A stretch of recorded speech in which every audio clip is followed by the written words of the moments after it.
I'd like to talk to you about a menace threatening humanity. It's happening right here, in our very homes, and corrupting the lives of our loved ones. Maybe they're friendly.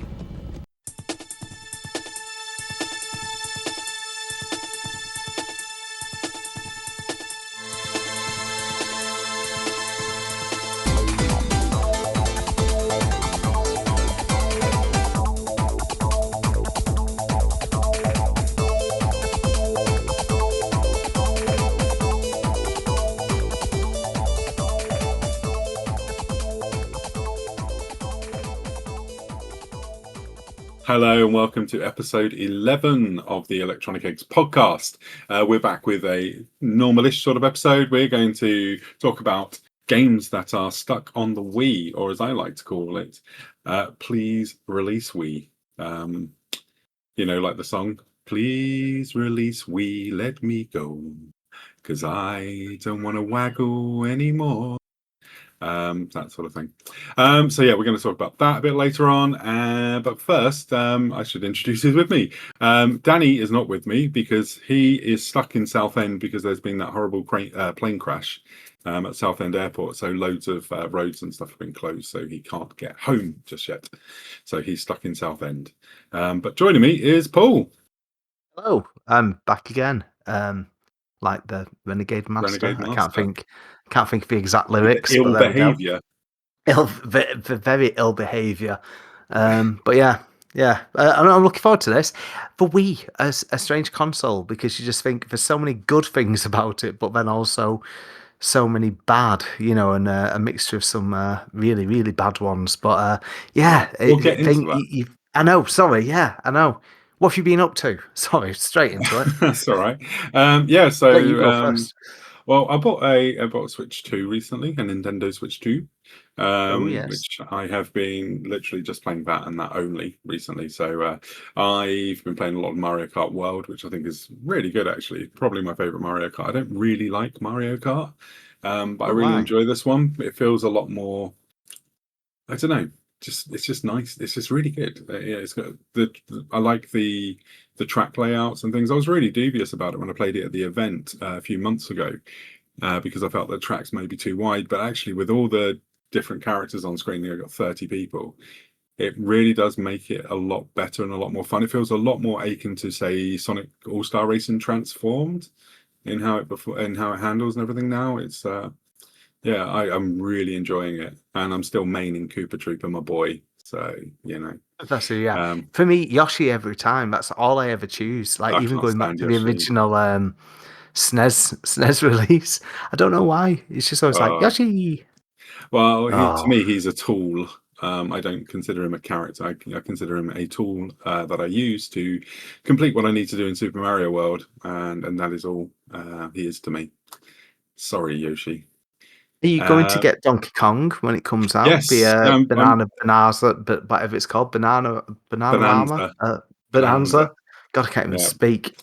But yeah, I'm looking forward to that after seeing that direct a few weeks ago, and that addressed a lot of my fears of the game, and it does sound like it's going to be absolutely awesome. There's lots of really cool Rareware inspired 2D levels and collectathon and stuff. So yeah, I'm really looking forward to that. I can't wait. I'm also really excited to get Metroid Prime 4 later this year. Playing it, that at 120 frames per second will be so good. But I have also been playing a really cool game actually, which came out last year on everything else like PC and Xbox, PlayStation. And it's Kunitsugami, Path of the Goddess from Capcom. Right, okay. What type of game is that? It's an action strategy game, right? So it's played from a third person perspective. You play a ninja samurai type character. I think his name's So or something, SOH or something like that. And so what happens is he goes through the village, rescues villagers, and then when he's done that, he sets up various contraptions and puts the villagers that he's got into different positions. And while you're doing that, you get invaded at night. So, and then you must like ally with the rest of the villagers and defend the princess or the goddess, sorry, whose name escapes me, which I feel really bad about. But yeah, so you've got to try and protect her, and then each time you move on to a next new place, and then because part of the goddess, you're trying to get her to a destination. But yeah, the game when you take control of your character during that, it's like a 3D. It's kind of like Devil May Cry, Onimusha style action game at that point.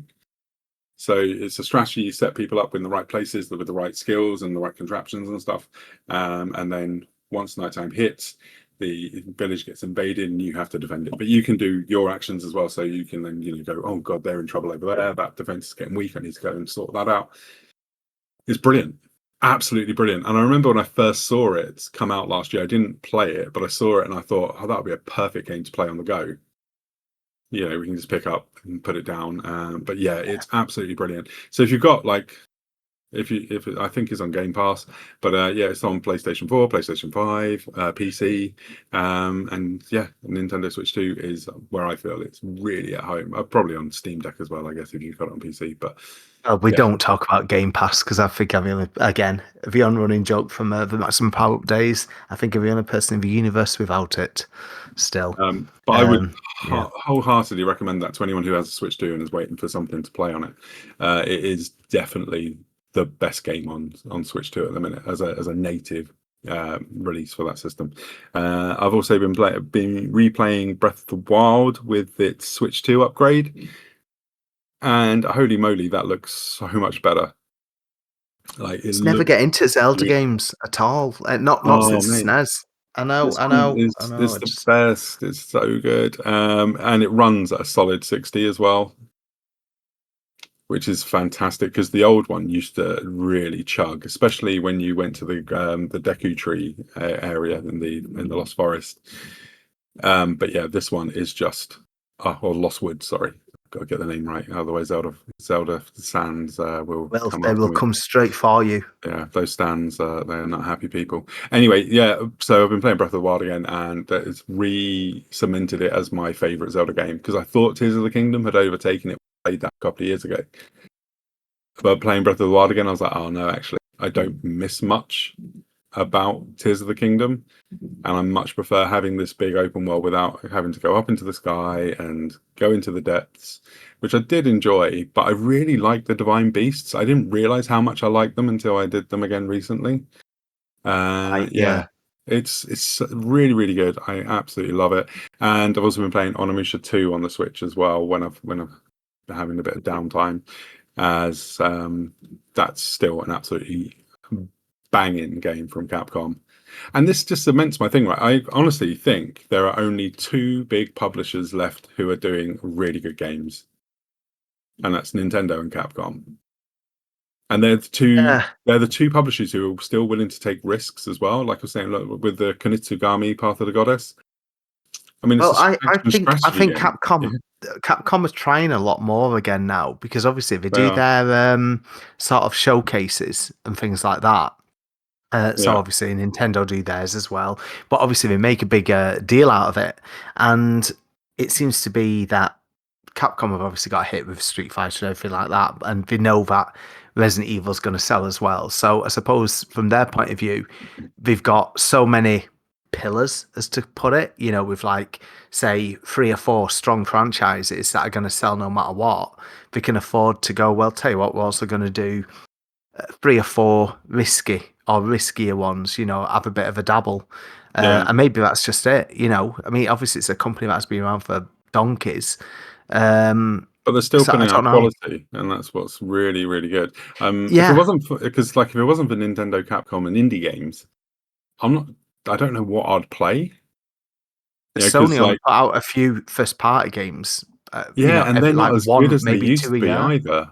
I mean, Microsoft is still doing some good stuff. Obviously not now. They've decided to I know, go about to full on say, with how long have they AI. got now, though? Yeah, Yeah. as they want to push AI as their big creative tool rather than people. Sack all their Um, staff. yeah, Yeah. but yeah, I'm disappointed with that. But obviously, I think going forward, like people should be looking to Capcom as a third party and thinking, why are we not producing games to the volume they are?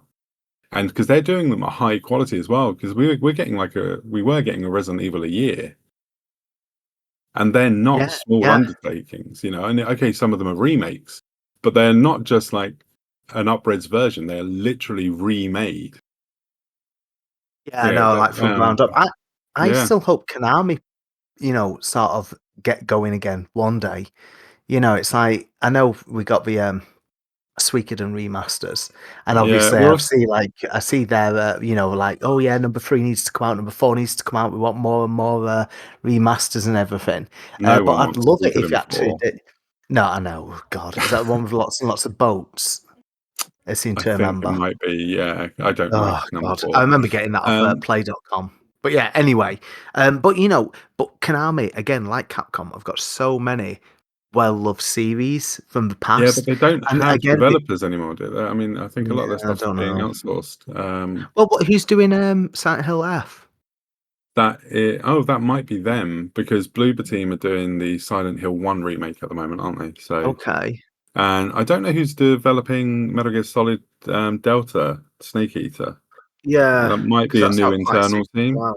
Yeah, that does look really good. But then I really like the fact that they're doing another Gradius collection, but they need to get Gradius 5 on there. Yes, yeah, but this is It's what I the mean best now. But one. maybe they're now seeing the likes of what Capcom have done, and obviously Capcom have really, really turned. I'm not saying they were struggling, but obviously they've turned things around now, and they're looking at their history to go, okay, well here we go, and we're going to touch on some of obviously Capcom's and Konami's history, Well, when we get onto I the was main really topic. But surprised with the fact that they're still maintaining the Ace Attorney series. I love Ace Attorney. It's one of my favorite video game series, right? But they really put the effort in for the remakes that they've been putting out, with the Great Ace Attorney, which is the one set in Victorian London. They're yeah, okay, two of the best video games of all time. I absolutely love those two. But I love the whole series. Like I love the whole series that is of the Ace Attorney ones. But they still, put the time in to actually make these remasters and make them good, and put the effort in and because some of them aren't even translated into English before, like the two great Ace Attorney games and the second Ace Attorney Investigations game um never got English translations before. So having those being fully translated, and the best thing about the Great Ace Attorney is it's set in England, so everyone says the words with the U in them. like color, yes. Yes. Yeah, I've seen I've seen a couple of the games on PS5, which I say I downloaded them the other week, but I've still never played them. Um, they were on the network service thing. What's it called? PlayStation Plus. What? Not PlayStation Plus. That was the old one. The It's still all called the different PlayStation Plus. levels. So Oh you've got god, no, it is PlayStation Essentials. Plus. Yes, Yeah, because I've yeah, got the top tier, so yeah. there's That's still so many premium, isn't games it? on there. Yeah, Yeah, yeah, yeah. yeah, But that's only because I used to. Oh, that was it. It's PS Now, the old thing, wasn't it? yeah. That was a That we streaming got rid one. of Yeah, years ago. Yeah. So I've put those onto me PlayStation 5 because I thought I really need to play the Ace Attorney. God, I can't say it. Ace Attorney games and Attorney. Yeah, Eternity. Oh God Almighty, I Attorney. can't Yeah, speak. yeah, yeah, Yeah. yeah. Um.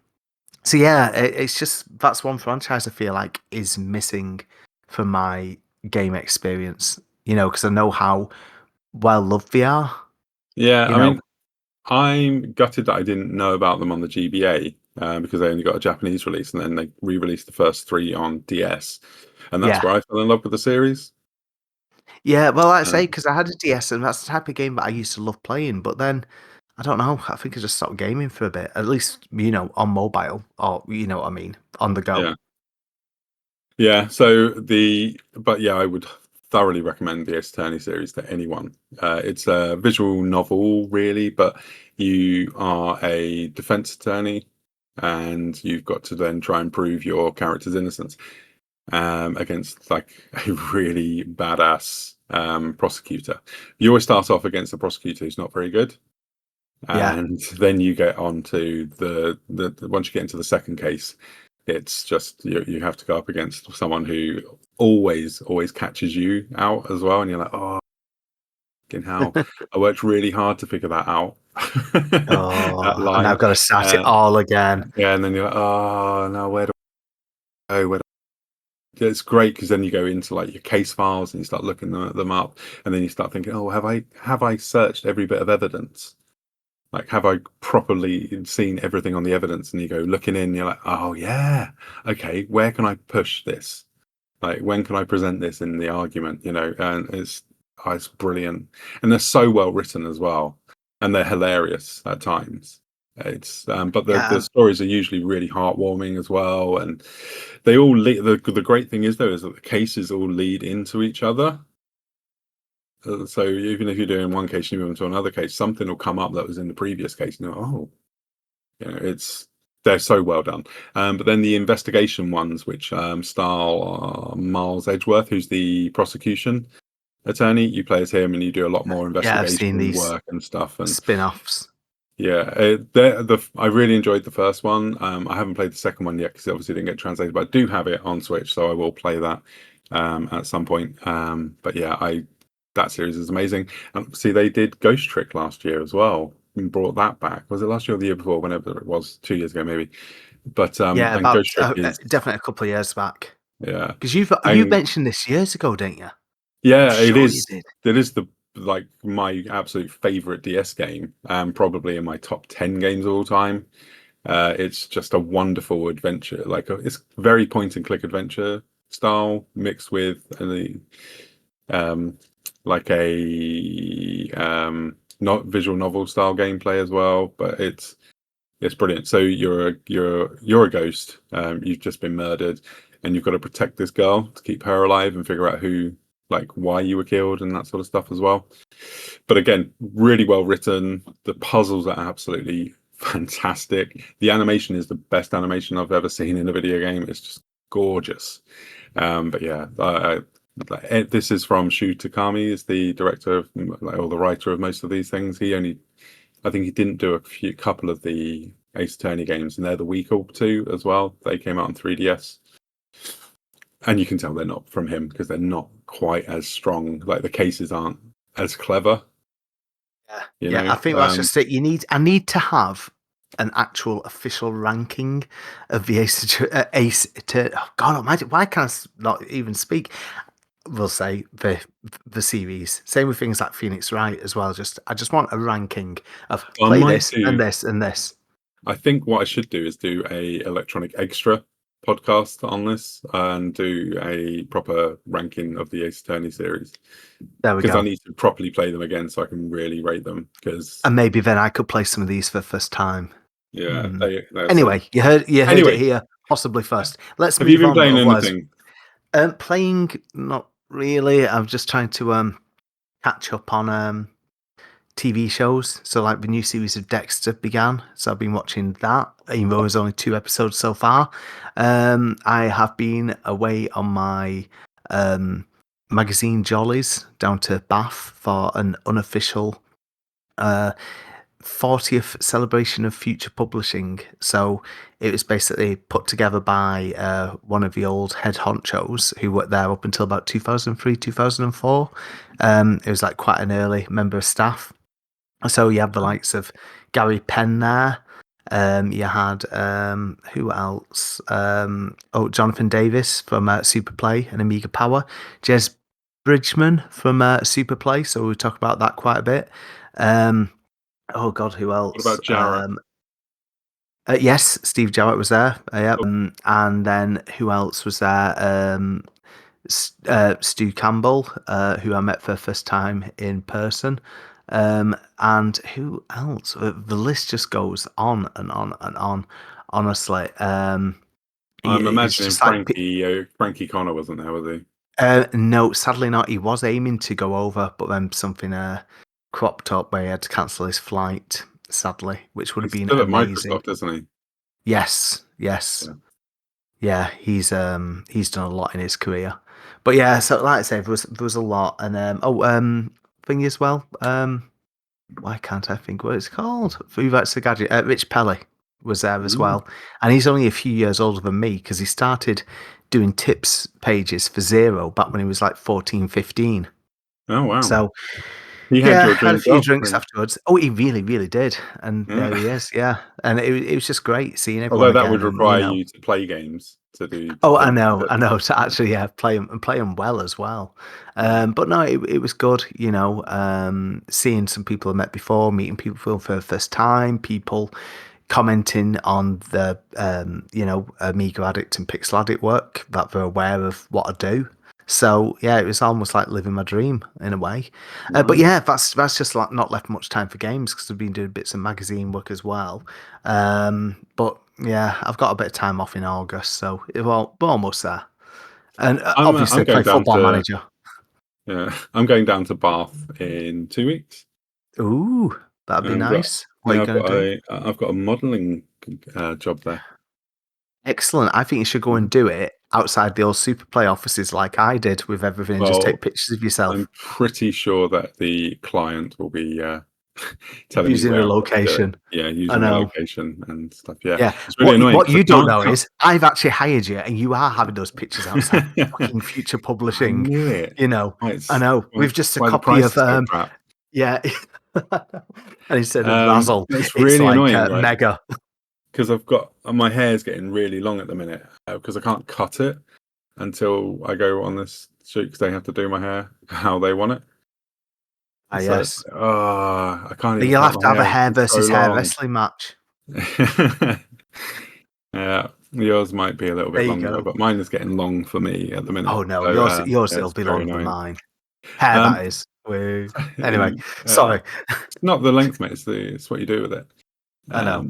Yeah. Girth, not length. Anyway, sorry. Right, let's move And on. oh, wait, before I've been watching Sorry. Smoke on Apple TV Plus, which is Oh, really good. okay. I Um, almost signed up to a free 30-day thing of Apple, well, but you then should. It's the because I best went of the no, because I streaming went down. services. I've gone down the Paramount route just to batter everything because this is my problem. I hate how TV is nowadays. If you want to watch all the big shows, then you need 15 different streaming services. It's Yeah, wrong, I tell you, Chris. It's really, really wrong. it is. I shouldn't That's have why to. I've You gone shouldn't for have to the spend cheap one. £50 a month. Oh, No, sorry. I thought about to say like a VPN or something. no. I just use I just go for the cheapest tier now. Although Apple TV Plus is good because I get Apple TV and music for like £18 a month, Right. which Okay. is really good. So yeah, and that's or I can upgrade to the family one for like another £5. Thing is, though, all these few quid here, few quid there, it just adds up. With things Yeah, like Netflix, Spotify, Disney, what's it called as well? Amazon, because obviously you use that for Prime. And then say you've got like basic Virgin or basic Sky. Before you know it, you spend £100 a month just on stuff. And then I know. if you actually spend time playing games or whatever, then you've got less time for actual TV. So for me, it's This like one or the other. this is how they're stealing away all the money from the middle class. I know. Anyway, let's move on. Anyway, before we get all political and Chris gets on his soapbox, let's move on. So yeah, that's what we've been playing and watching. So yeah, we'll have a quick break and then we'll come back and we will start talking about those poor games stuck on the Wii.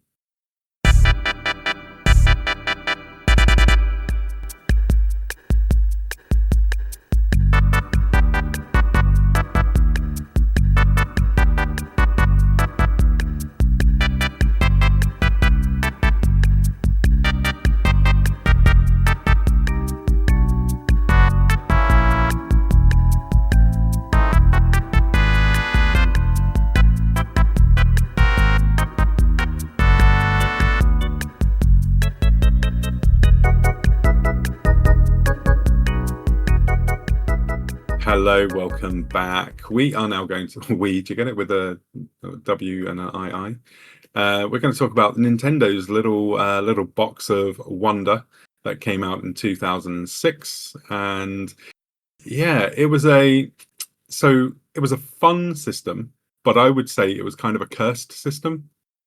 It became more not really a game console; it became more of an accessory to your television more than anything else, didn't Yeah. it? It didn't be like for the most part.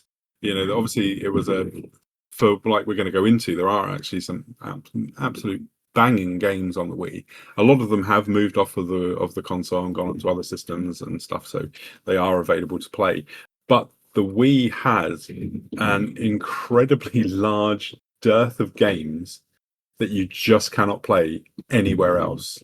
And that's not just because of how they play, because obviously you think, oh yeah, it's probably because of waggle, but you're like, no, some of these games we're going to mention, there's no waggle required, and yet No. they're stuck on this system. And some of them you can't even buy anymore because they were WiiWare, which was their downloadable services, exclusives. So you can't even get these games anymore. They're completely lost to time, which is why we're like, there's that bill that's being that's trying to be passed so that they can. It's like digital preservation and things like that.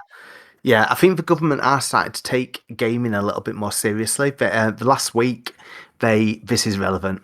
They set up a new governing body, and they've teamed up with, they've put a panel of people together, including like the likes of Jason Kingsley, who's been at Rebellion for donkeys. And obviously he's and when you have the likes of people like Charles Cecil, we've got like a lot of very knowledgeable people who are obviously available to speak to the government. You've got people like Ian Livingstone, who's been knighted and things like that. So I feel like if the government now are starting to actually go, hang on a minute, this is a bit of an industry that can grow again, because as we know, it's going through troubles at the moment. But I think we've been here before in a way. It's the ultimate peaks and troughs, isn't it? Well, this is the seems to thing. be the games industry. This is why we have to resort to piracy. As gamers, we have to resort to it to be able to play some of these games that just are no longer accessible. And that's why I find no shame in saying that I do a lot of piracy for games that I cannot purchase anymore. If I can purchase a game, I'll buy it and happily pay for it if it's something I want to play.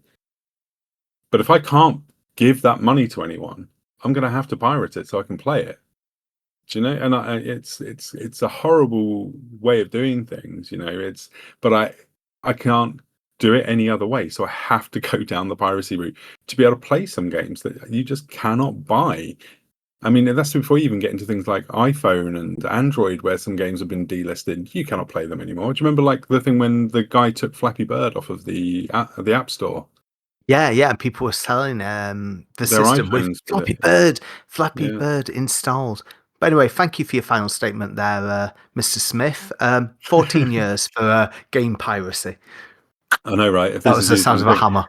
I will be like, well, I mean, you could do that, but I haven't sold it. I'm not making money off of this. No, I know. I'm literally just playing the games because I want to see what they're like, because I can't play them anymore.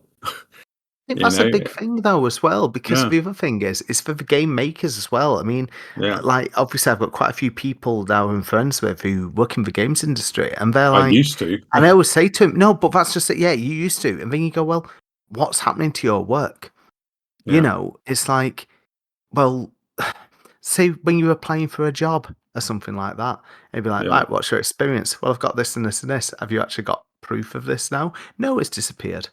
I know obviously that's a very extreme view, but when I talk worked in about the game industry, I worked on 7 games. Yes. And I only had 3 shipped. And that one of us was 24, because we mentioned this quite a bit, because I'm one of the few But people who one of the enjoyed other ones is a game you cannot play anymore either. So, and that's Lost Winds 2, Winters of the Melodies, I think it was. Was which that was a in WiiWare. GameCube? No. No, it's a WiiWare game. No. So again, it's was one that interesting. it did come to iPhone as well. But again, it's Okay. delisted on iPhone, so it is completely lost to time. So it's one of those games that I can't even show my kids, and go, "Oh, Daddy worked on this." See, that's mad. It's done. I know, and I love that game so much. But yeah, I just can't play it. No, I don't. I No. agree with you. I don't like how things are, but I think that this is it, right? Well, in fact, let's. And you've probably got your own running order. And if so, I apologise. But just because you've started talking about WiiWare, like, so I we think should do that. we should talk about. First of all, then into WiiWare. Yeah. Let's focus on WiiWare and like obviously what it was, because well, both of us have talked about things like the indie game explosion, like how, oh Christ, when was it? Well, it was around this generation where obviously indie games started really taking off. And obviously nowadays we take them for granted. There's so many of them. Like when you load up your Switch or Steam, and there's thousands of games, each week. But then I suppose with like WiiWare, and when you're loading up the Wii and you've got the actual WiiWare app, as to put it, because that's just it. Like you said, the Wii was an entertainment hub. It wasn't just, well, it was games, but it also had a few other things, like on the main menu. Mate, I But knew people who used the Wii to view photos. yeah, yeah, because obviously you could put your little cards SD into card it. in, yeah. Yeah, Yeah. yeah. So it was like a multimedia entertainment hub. God, it sounds so old saying this, but I can't believe it's getting on for 20 years ago. But yeah, with WiiWare, like I say, this is not something that I use that much because I use a virtual console a lot more. That was like my jam because I just wanted retro. So I missed a lot of these like indie games on the WiiWare. I can't even remember, like, they can't have cost that much. No, they were Like a quite few cheap. quid. Yeah, It was well, points, wasn't it? some were like it was points, yeah. So I mean, Yeah. some went up to about 1,200 points and things like that. About Which I think would have been £7, I about think. £8 or No? something. All right, Yeah. okay. Yeah. So yeah, because WiiWare was their original titles for download. They also did Virtual Console Arcade, which was arcade games, as Yes. well as the normal Virtual Console, which was multiple systems.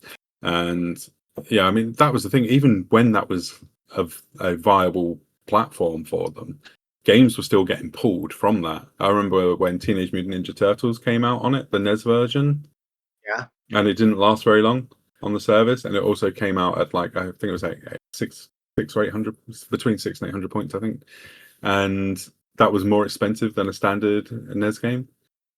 Yeah, because And obviously the license as well. yeah, But and then it then got with taken away. these, you could obviously put onto a memory card. I mean, it's the same now with PS3 and like on my PS3 upstairs. I'm going to jump off for a quick second. I've still got things like the Simpsons arcade game Mm. and Rocket Knight Adventures.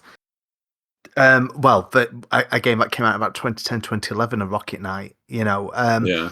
and I know that if my hard drive frazzles on that, they've gone for good, Well, no, you because you know. can still re-download them Oh, okay. Oh, because your on my download list old, persists on your PSN right, account. okay. So your download list will remain because I've got my I'm on like a different PS3 than I was back then, and Right. yeah, I've recently upgraded it to a 1 terabyte SSD. I think that's what I And need to do. yeah, and I've just got so many great games that you just can't play anywhere else. So yeah, it's So tough. And what? it's the same thing with the Wii. Because I don't Yeah, what know have we missed because I on don't Wii? have What have one we missed on anymore. Wii? I know. So one Well, of the things I was again, thinking about is, can you still yeah. download these if you own them? Because I don't know what that process is on the Wii because I don't own a Wii anymore. I know I've Um, not used my Wii for quite some time, but yeah, maybe the listeners can help because because do you remember then it gives you. you only can do it on the original system as well. You couldn't do it if you bought a new system because it wasn't tied to an account; it was tied to the system. So Yes, yeah, yeah. Because yeah, I kept my Wii for fucking like the Wii I'd had for ages for this reason. yeah. It actually sounds absolutely mad nowadays. But like I say though, with these WiiWare games, I mean, you Wait, think you've mentioned on your list, you've got quite a few games that were WiiWare exclusives, and with you being into your indies, it doesn't surprise yeah, me. some of these aren't indies as well. So one of the games that is an indie game that I absolutely adored is Fluidity. It's from Curve Studios. Curve still are Oh, okay. around and doing games. Yeah. But yeah, so this was a physics-based water puzzle game. So you moved the Wii remote and it would tilt the water and you'd have to try and figure out the puzzle of the room that you're in and to be able to get across it. And it was very basic, but it was so well done that it was just one of these games where you're like, wow, this can't be done anywhere else, other than like could have been done on PlayStation, I guess, because they had a motion controller as well. But it was just absolutely brilliant. And one of those first WiiWare games that really made you sit up and go, okay, this is better than what the bigger publishers are doing on this platform. Because Yes. the Nintendo didn't get a lot of indie love really on the WiiWare. It was, the indie games were going more to Xbox Live Arcade, PlayStation Right, Network, of and course. Steam. And not, yeah, PlayStation Network. Did I say PlayStation? I did say Play and Steam. Yeah, it wasn't. You know, It wasn't really that yeah. big though. PlayStation But I Network at that think time. there was a lot of barriers for indie developers to get onto WiiWare. That So, wouldn't like I say, surprise me because Nintendo can be hard work. I worked at Frontier after they released the first Lost Winds on WiiWare, which was a fantastic little 2D platformer puzzle game. And again, that was something that I really enjoyed. And then when I went and worked for the company, I was fortunate enough to work on the sequel. And yeah, I absolutely adored both games very, very much. I still preferred the first, even though I worked on the second, which is quite annoying that I worked on the inferior product. But yeah, it was still good. I still really enjoyed both those games. They're both gone. They did get iPhone ports, like I mentioned earlier, but Even they're so, gone. that they've gone as well. Yeah, Yeah, yeah. yeah, The amount of mobile games I've played over the years, and it's just the thing is, there's no way to ever get these back unless no, maybe someone's still got it on their Wii somewhere, and then maybe they can go into the settings and maybe lift it and upload it. I don't know if people have actually started looking at this generation, properly for yeah, preservation. Do you know what I mean? Because you have a look at people like Frank Gaskin, he does games that weren't. And he obviously reports still on found Amiga games and ST games, decades later. So maybe it's a case of like it involves these preservation experts to obviously get them lifted, off someone's machine and yeah. put somewhere safe really. Especially things like games like that where you mentioned are from Curve, the companies that are still going as well. Yeah, and the You annoying thing know, as well, the sequel came out only on 3DS, and that store's closed. not exactly, and they only closed that a few years ago, didn't they? Yeah, But the so thing you is, I can't even buy remember the sequel. It's like, come no, on. it's annoying. But then, like when I interviewed Marcus Dyson years ago from Team 17, and he said when he joined Team 17, I said like, "Oh, did we keep copies of everything?" And he went, "No, we didn't." He said like so one of our first games was a game called Full Contact, and he then obviously tried to start, collecting things to preservation to build up the history again. Yeah, When they put out the Worms Anniversary Edition late last year, yeah, Ash Day had been put in charge of that because he's into his retro. He was obviously getting things together to help build the documentary that's on yeah. the game cart as Digital well. Eclipse did So it, didn't it's they? That's only one of their. yeah, it's a new thing. Well, a recent thing that people are doing preservation. It's like even with me collecting the magazines and people like Mark Jowett, he wants to get all the Sega mags. I just think people have only just started to take Yeah, gaming seriously for one of my preservations. things I'm doing at the moment is I'm trying to collect all of the UK released PlayStation 1 demo discs, Yeah, so that I yeah, can yeah, preserve them all. yeah. I can just And you dump had the ROMs. net Net your Eurose. Rose games on there Yeah, as well. Some yeah. of them, yeah. This is the thing, I want to do that, and then I want to move on to Sega Saturn and Sega Dreamcast, get all their demos, and just make them available, to people because Yes. there's no money to be made from them anyway. No, no, no, no. So Of it's like, course, and I of wouldn't course. charge anything either. It's literally I've just dumped the ROMs and let people download them so they can play these demos that have been lost to time. Because remember, some of these demos that came out weren't even in the full games. No, yeah, yeah. I It, remember, especially on the PS1 discs, where it was yeah, like obviously a demo version, just to get a bit of an idea. And then again, when you look at things like what was it called, the PT demo, when yeah. that disappeared and we stopped working on it, Konami and stuff. It's just anyway. Sorry, we've turned into like Yeah. this entire thing So of anyway, preservation. Carry WiiWare. on. Another game I have on is Excite Bike World Rally. So that was developed by Monster Games. Monster Games did they did quite a few games. I think they also did the Excite Truck game, which I'll probably mention a bit later. And this one was a digital download version of Excite Bike, but it was sort of a isometric version of the game. It had online multiplayer. It had online scoreboard, so you could like compete against the people on the scoreboard, which was really cool. You know, kind of like geometry wars. You do go on there and see if you could beat someone that day. And yeah, it was so good. Like as a return for Excite Bike, and I think that came out in 2010. I want to say so. You know, a good few years into the life of the Wii, and it was I just didn't even know it really cool. existed, but I Yeah, I loved don't the know if original many NES people game. did. Yeah, that's the thing. I don't know if many people did because you know, it's one of these games that was just put onto the WiiWare, very little fanfare, no real marketing around it. It was just here it is, and you had to find it. You know, and like navigating the Nintendo eShop on the Wii was horrendous. But let's just quickly just take 1 sec, just for anyone who's like, I don't know, woke up in a coma and never seen a Wii. Obviously, it was like the whole idea was that obviously it had the motion controls and it would involve lots and lots of pointing. Now, I know that the Wii also had a proper a joypad that you could use as well. Not that I ever bought this, but when you're actually trying to hold the remote and point the little hand to, you know, the letter you want on screen or the Yeah, icon you want on screen, you know, and you're like, oh my god, especially if you're drunk and you're basically we just trying to use shake all over it. you couldn't use the normal controller on the menus. Oh, could you not? Oh wow, No, god, that's because it even was all worse. based on pointing. But the thing Oh, was, the Wii was set up as because the remote was made to look like a TV remote, so it's something yes, familiar and easy for people to get to grips with. But then the Wii was set up with channels, so you had all these little channels which were meant to simulate you, so you would go through them all. So when you click on one, you could then just go.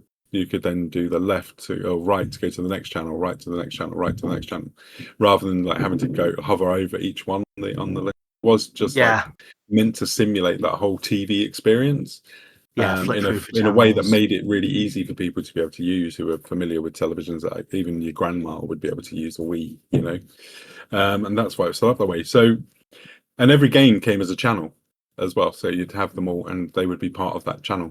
It'd be that game would be a different channel, so to speak, when it was Yeah, installed.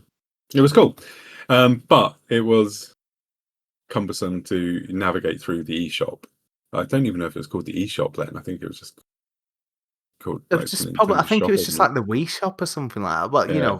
know, it definitely wasn't the eShop, I don't think. But But anyway, yeah, so that was Excite Bike. But there are a few more games I want to touch upon that are on go for it. that are completely gone. One of those is Gradius Rebirth. So Konami got M2 to make new games in the Castlevania, Contra, and Gradius series on the WiiWare. So Gradius Rebirth is just a Super Nintendo style Gradius game, and it's really good. Sorry, I had I to take a never drink there. played this. No, it's fine. Yeah, Um, so you never played. So it's I'm just not. No, I have played. I have played a couple of Gradius games, but my hand and eye coordination for shoot 'em ups isn't great. In fact, when you asked me before what I was playing, I've been playing the Iron Collection 3, which has got Mr. Helly, a game called Mystic Riders, I think it is, where you're a wizard on a broom, and oh god, what was it? Dragon Breed. And I've been really trying to obviously get better at shoot 'em ups. But anyway, yeah. sorry, you just reminded me. But yeah, what I can remember is it was so they had remix levels from the early games. Oh, So it okay. wasn't. So it was a new game, but it was using different levels from different games. So you're playing through different ones, but it wasn't like you were playing the old games. You were just playing levels from the old games, but not all of them. I'm with And you. yeah, and it was, I, but yeah, it was just one of these games that was like released out of nowhere again. You know, they just released the They WiiWare. sound like because obviously the budget prices really in the grand scheme of things. Because remember we're back to like 40 quid a I game think back then. these were about 1,200 points. I'm pretty sure Yeah. All right. So from memory. what? I think that was about 15 quid or something. So No, I it's think it sort was of like, £8. About £8. all right, okay. So not even like the most expensive games, but it's like you think back to when we were kids, and then obviously your big new releases were always advertised in the magazines, and then every so often you find these little gems hidden away, and here we are now on the WiiWare channel with a load of Yeah. hidden away gems. And the only way you'd find out about them, I suppose, if you were buying the actual Nintendo mags, because things like the multi-format magazines like Games Master or whatever wasn't going to be touching them. Yeah. So the other games they made were Castlevania: The Adventure Rebirth, which was a pseudo a remake of the Game Boy game, the original Castlevania Adventure, which was terrible on Game Boy, but they actually managed to make a really good 16-bit. I wouldn't even say it was 16-bit. It felt more like a PC Engine game of Castlevania. And yeah, it was again M2 doing the work on it. It was I think it only had like 6 levels or something, but it was very, very cool. They had the whip could like do a fire shot from it, like in the Game Boy game you could like do a fireball from Nice. it. That was retained, but they got rid of some of the really crappy things from the Game Boy game and made a very, very, very good remake of that. They also did Contra Rebirth as well. And Contra Rebirth, I think, might have been the first of the 3 that got released. And again, this one looked so much like the Super Nintendo version, the Alien Contra Wars. 3. Yeah. So it's got that dual weapon system from that as well. Because that was the one that introduced having the 2 weapons that you could switch between. And yeah, again, it's absolutely spanking. I loved it. But again, completely gone.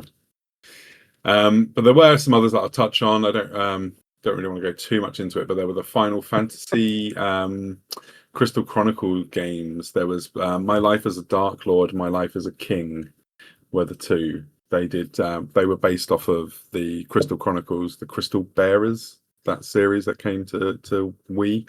And Yeah. No, I so do remember that. but they weren't normal Final Fantasy style games. They were kind of like resource management style games, but they were good fun. Another one which was actually really was Muscle March. This was from Namco Bandai, or Bandai Namco as they're now known. And this game, See what we've done. you play as bodybuilders, right? Bye. And what you're basically doing is you're trying to catch a thief who has stolen a tub of protein powder through each level. And the thief will then run through the walls of the levels that you're in. And it's a 3D game towards, like, you're running towards the running away from the screen, I guess. And when the person goes through the wall, you then have to move the remote to the pose that person went through the wall at. So like that TV game show, The Wall, or whatever it's called. Yeah. I know what you Yeah. mean. So if So it's it's like that. diagonal, you Yeah. could obviously make sure it's like right diagonal. Yeah, Yeah. and match Yeah. it and hold it. Yeah. Yeah. Oh, that's To quite get through fun. the wall. And it was actually a really, really fun game. But I think there was was there a polar bear in it? I want to say as well. But yeah, it was a fun game. One that, again, never been released anywhere else. Never will be, will it? So, but it was really, really cool. There's one here that everyone should remember from their childhood. But it came to WiiWare, which was Pop-Up Pirate. Do you remember Pop-Up Pirate? Board game. Yeah, Like the yeah, toy. the toy where you'd have the pirate in Yes. the barrel. Yeah. Yeah. Putting the So swords in. yeah, they released a version of that on WiiWare. Oh, wow. And yeah, I bought it because it was really cheap, and I thought, "God, this could be fun." It's not fun. It's not very good at all. But it's yeah. So it does have a single player mode, which is actually better than the multiplayer mode where you're actually playing Pop-Up Pirate. So the single player is a logic puzzle game. So you actually it's actually really good.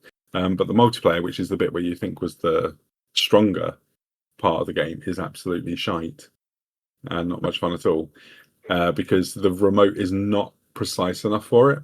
But No. but like I say, the actual puzzle mode is tremendous. But no one knows about this game. Like, Nobody. I never even No. saw a review of this game anywhere. Like I tried to look it up at the time because like online, I was like, because when I saw it, and I think it was like I don't know, maybe I need to see a review 600 before I points, spend my 400. £2.99. Well, I wanted to see. I was like, is this any good? I couldn't find any reviews, so I thought I played it in multiplayer with my kids, and it was not fun. And then saw there was a single player mode, and I thought I'll play it and see if I can see if maybe it's better in single player. And it is because it's a different game. It's just a puzzle game. And it's really, really good. But again, it's gone off the face of the earth. Maybe that one's not the It's not the one that you want, yeah. But yeah, it's yeah. still something that I find annoying that I can't play this game anymore. You know. So have you got any WiiWare games? Any that you? Well, as said, no, WiiWare isn't something I ever bothered with. Like I say, it was more Virtual Console, only because for someone who was, I've been away from gaming for a few years. You know, it was more films. But Yeah, then when the Wii came out, it was like, oh yeah, there's going to be like Super Nintendo games on there. And then eventually there was like Commodore 64 titles as well, and they added a lot of stuff because the Mega Drive games were on there as well. Mega So it was the Drive, Master usual. System, Yeah, it was the usual Neo Geo. suspects, but In Japan, they had the MSX as well. yes, yeah, but which I was only aware of like a few, again, mainly the Konami games. But this is why I was happy if I wasn't playing like, my actual physical Wii games, I'd be on the virtual console. But Yeah, again, I got that's through like a big so many loss. PC Engine games on the Virtual But Console. they have never ever had the same amount of games on any of their online stores, No. since. And so And many people hark back to the Wii for having like, the ultimate collection of retro. yeah, and the thing that annoys me about the new thing they have with the Switch Online, I can't buy those games. No, I know. That's just at you at their mercy. Yeah, and they recently took Super Soccer away. Yeah, that's the only removal so far. Now, I don't know Yeah, what the reason was. I can't I remember. I did can't. It read can't about this be on time licensing extension. because there was no licensing in the game, was there? I mean, I know they got in the So, background. There's Sim City, maybe no, that but may be why. Because there's the I'm not Sim too City sure. billboards. So I don't know if that had But anything to do with it. I don't know. Because I mean, Super Tennis is still there from the same developer. oh yeah, no, of course. I don't know. Maybe if there's something like not with a. I don't know. Maybe someone else bought the rights. I don't know. I mean, Yeah, but I'm guessing that. But I think again, like I say, with the Wii, this is what you use obviously your Wii joypad for mainly, because obviously I know you could just turn your remote on the side, but it wasn't the most uh satisfying experience. Yeah, I don't think I ever owned one of the joypads. the But I classic must have controllers. done. I got the Yeah, the original classic. classic controller. I must have done though, because So there's the no classic, way I'd have played something like Streets of Rage 2 on the bloody remote. but the best one was the classic controller Pro that they released, which came out because of Monster Hunter. So it had the That came prongs with and Monster everything. Hunter, didn't it? I Yeah, but I think they got did it a bundle. separately because I wanted to play it.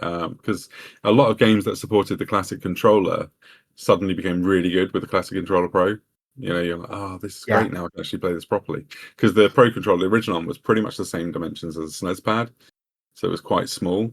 Whereas, yeah, if you're playing like a first-person shooter or something, I played GoldenEye, the remake of GoldenEye with the classic controller Pro. yeah. They did a gold one for that as well. I think I seem to They remember did, that coming yeah, into yeah. HMV. So again, I've said it before, but like with the Wii, like I worked at HMV and it was so popular. Like we were on about it the other week because I said I was recording this to someone, and we are saying like how there were shortages at first, but every few days you seemed to get a few more consoles in. It You was know, impossible to buy a Wii for like 2 years well, I wouldn't unless you were quite say. like, I know it Oh no, was no. If honestly, you were there, no. If you went to, right, I'm just trying to think. For the first year, definitely. But then again, Wii Fit came out, and then that sort of drove the demand up again. I don't know. I suppose from my point of view is every couple of weeks we got some more in, so I didn't really see it that bad. But then I suppose if I was a customer coming yeah. in going, "Are you out? Have you any Wii's?" Then obviously I'm seeing the other side. Whereas I'm just seeing them going, oh god, more Wii's have just turned up, like another 10. But then I suppose back then we had a waiting list of about 30 people, Yeah. at any one point. So it was like a constant list of sales, which was great because you'd batter your store targets, especially if you got like a dozen Wii's delivered. And because back then, like HMV did bundles as well. So you'd be like going, right, well, you can get the Wii with Mario Kart, an extra wheel, and then another 1999 game, something crap like Carnival, Oh yeah, carnival games. which we're going to touch on. Yeah. But I So feel like, I, yes, sorry. I I know was I'm going to jumping say, around. yeah. So let's move on to some of the actual games then that you could still buy today, but they are on discs, so you will have to pay the inflated prices for a lot of games. So I want to start really with Sega as a third party before we go on to Yes. Nintendo. We can finish with their games later because there isn't actually a lot of Nintendo games stuck on Wii No. beyond that you'd want to play. I'll say, I'll caveat it there. But with Sega, they really did do a lot of games on the Wii that have still yet to be released anywhere else. I remember, so I want to start. They backed this machine a lot. They really did, yeah, because they put two Sonic games on it that were exclusive to the Wii. Sonic and the Dark Knight and Sonic. Oh my god, what was the other one? I've got this down. Secret Rings or something, wasn't it? Yeah, the Secret Rings. Hang on, Yeah, I've got this. Yeah, Secret Rings and the Black Knight and Secret Black Rings, Knight and the Secret two Rings. Yeah, Sonic games. Yeah, not the best Sonic and games. no, but they sold like Oh god, yeah, of really course. well.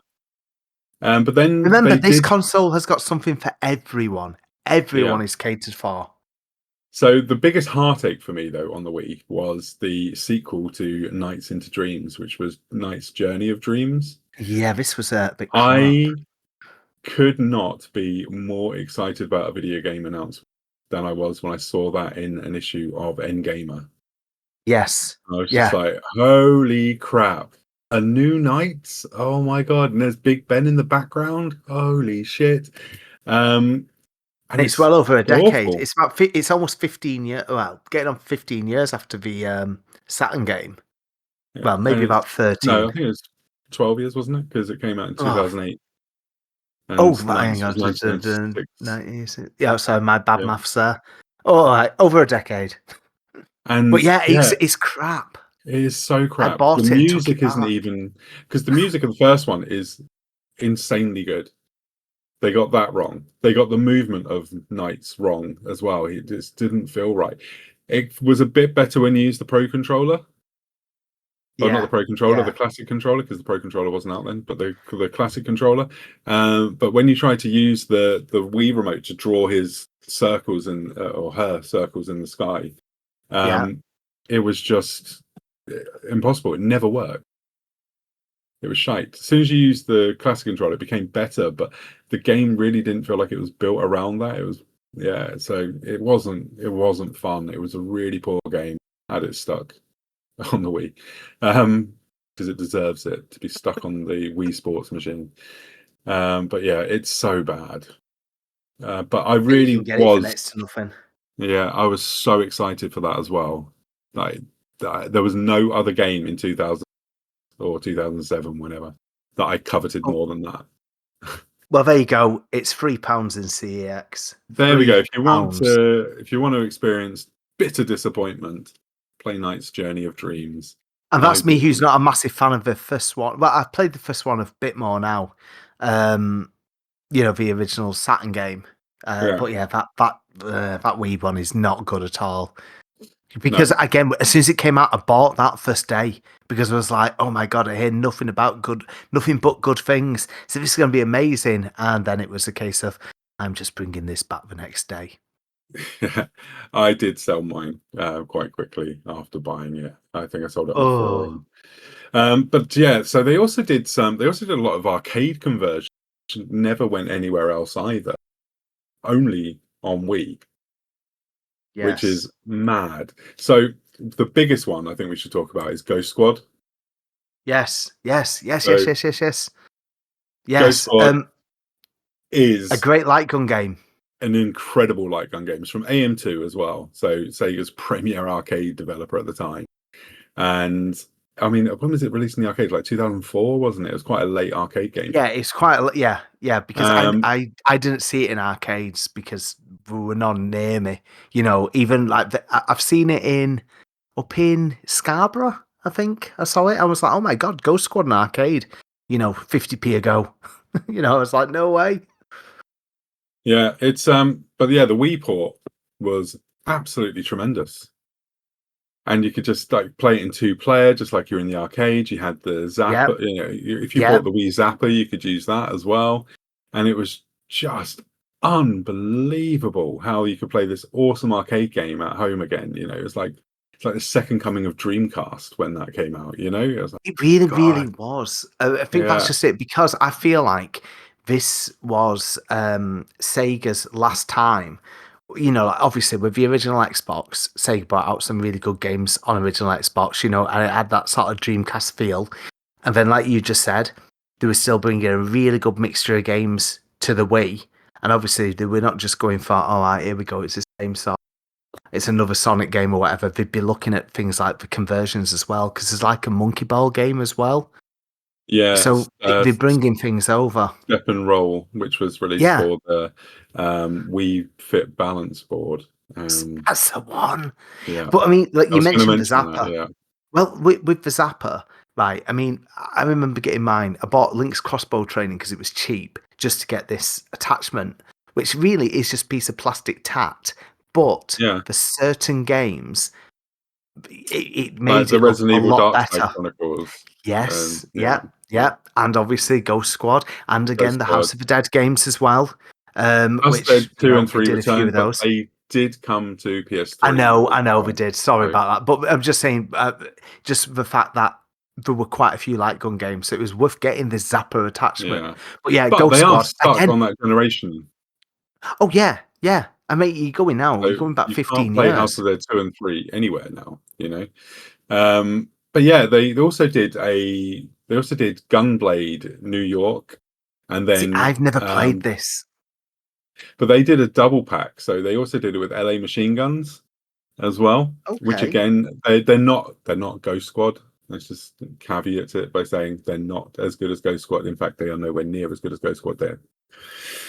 But they are fun arcade games. I bought them because I was like, I like arcade shooters. Let's do it. And I enjoyed my brief like half an hour playthrough of the games. So I enjoyed them. They also did Jambo Safari. Did you ever play Got to this? The quickly one that say, is I didn't know. I'm going to look at it, but I've just got to quickly say for Gunblade, 28 quid. I've never ever seen that. We never yeah, had it that was in H&B. It was. Oh my I don't god. remember seeing it many places. I remember ordering it online and getting it the day it came out because I was like, I'm gonna have to get that. But they also did So Jambo yes. Safari, which was like a crazy taxi style safari game where you're driving through a safari. Okay. And you Oh pursue animals wow. and you catch them. So We had it's this one. This was a dead cheap 2 for 30 quid type budget game. It's on CEX for a quid. Right, just to say this episode is not sponsored by CEX. It's just to point out that if you still got a Wii knocking about, you could probably spend 15-20 quid and have a bloody good time. if you have an old Quid. TV, Yes. tube TV, Yeah, don't if play you it on an HD TV. there you go. It's in stock in Bolton. I can go over to Bolton and go and pick it up. Not There we in go. Wigan. For a quid. Granted, it'll cost me more in petrol, but yeah. Anyway. But probably be better than paying them the postage that they charge for every game. Oh yeah, Um, don't it? Oh yeah. but yeah, it was really cool. They did a DS version as well, which was really scaled back and nowhere near as faithful to the arcade version as the Wii version was.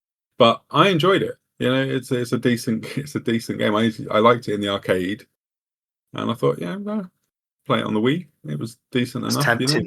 That's really tempting for sake of a quid and Yeah. something crazy taxi esque. Okay, crazy taxi Oh, esque. yeah. Yes. Esque.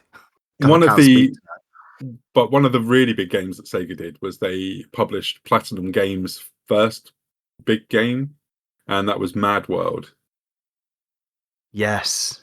which was Yes. a black and white 3D brawler, basically very bloody, very violent. Didn't have Greg Proops as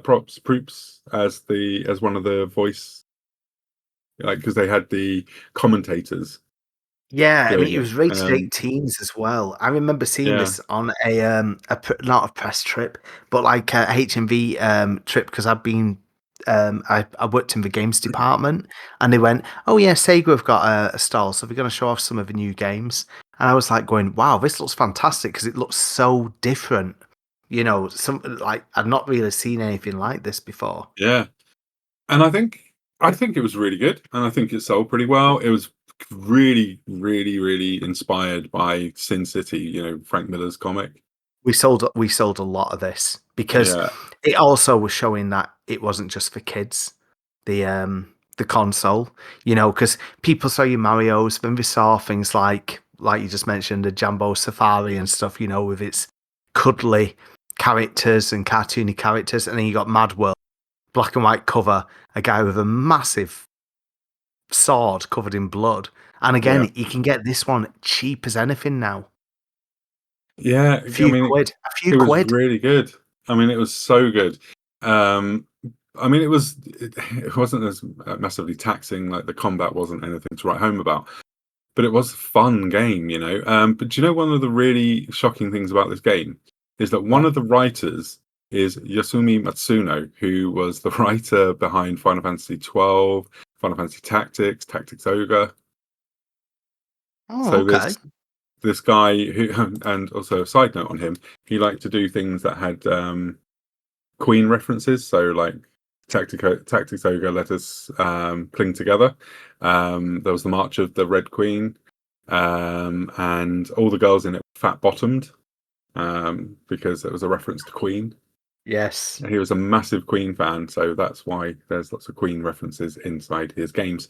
But yeah, he was a writer world, which is insane. Like, going from these, like, they're very politically driven games, the Final Fantasy 12 Tactics and Tactics Ogre. They're all very political, and yet he's writing this absolutely insane beat 'em up. But yeah, I thoroughly would recommend anyone going and chasing that down from their local secondhand video game store, where you mostly will find people just trying to get rid of their phones they've nicked off someone down the park. So, moving on from that, I would like to get into a few more things. So, Capcom. Capcom did a few games on the Wii, which again are stuck on the system. One of them being Zack and Wiki. I know a lot of people. It's a point and click adventure puzzle game, isn't it? Yeah, I think that's just it. And again, another cheap one. This is something that I still own but I've got my Wii and collection over at my mum's because I've not like got room here anymore. But yeah, like I say, I love the point and click adventure type games. So even though you're not sort of being led by dialogue and stuff, it was still like puzzle solving, like you say. And again, I don't think many people went for it because Yeah, you again, you see, look at I it, didn't, it's and I don't know why I didn't, because it's exactly the sort of game I but it was like. cheap. It was another cheap one. It was another like straight into two for 30 quid. I don't think this ever really came out full price for longer than like a minute, you know. And every time now you see £2, £3, and people just put it down. And it got really good reviews though. Like for ages. Yeah, In I mean, that's the thing. in- I remember seeing an Gamer and yeah, thinking, yeah, that and sounds Gamer, amazing, and then never Nintendo bought it. magazine. Yeah, But I don't honestly, know but why I this didn't one buy it. is really, really good.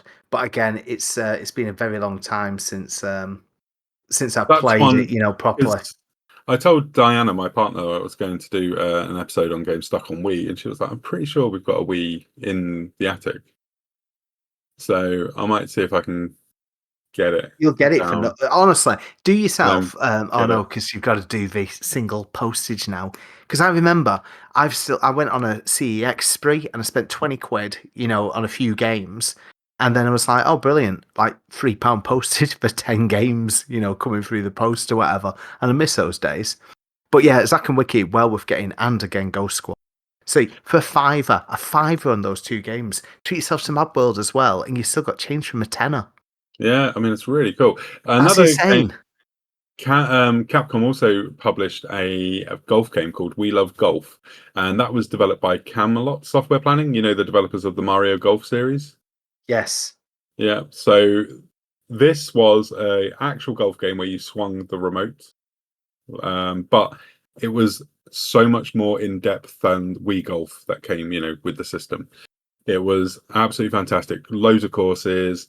Had Wi-Fi. I had online multiplayer. I played so much online multiplayer because back then I was on some on game forums, and I was like joining up and playing game nights with them. Obviously, you couldn't speak to anyone, but you were playing online with people on there after you put in like your 21-digit friend code or whatever it is.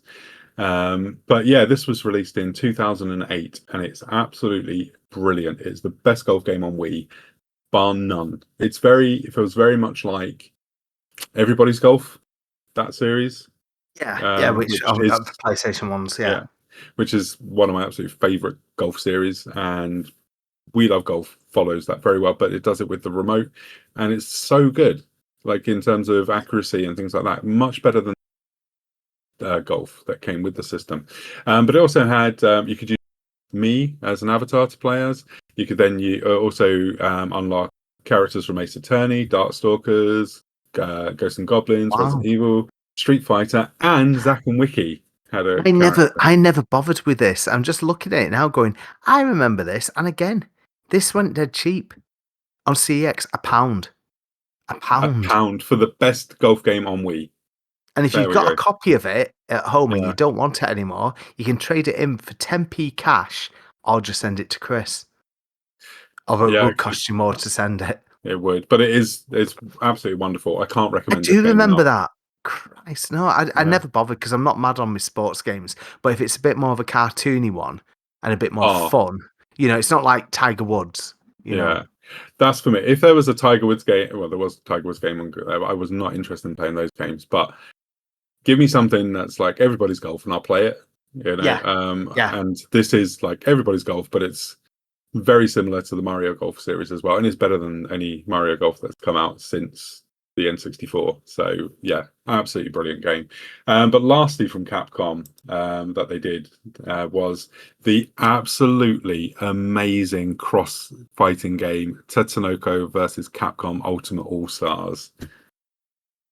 Now this Yes. is I had this, but I sold it to Phil, our old podcaster buddy. buddy. Yes. Yeah. So this for me, I've probably told this story before, but this features Tatsunoko characters. So it's got people from like Battle of the Planets, Samurai Pizza Cats, and things like that in.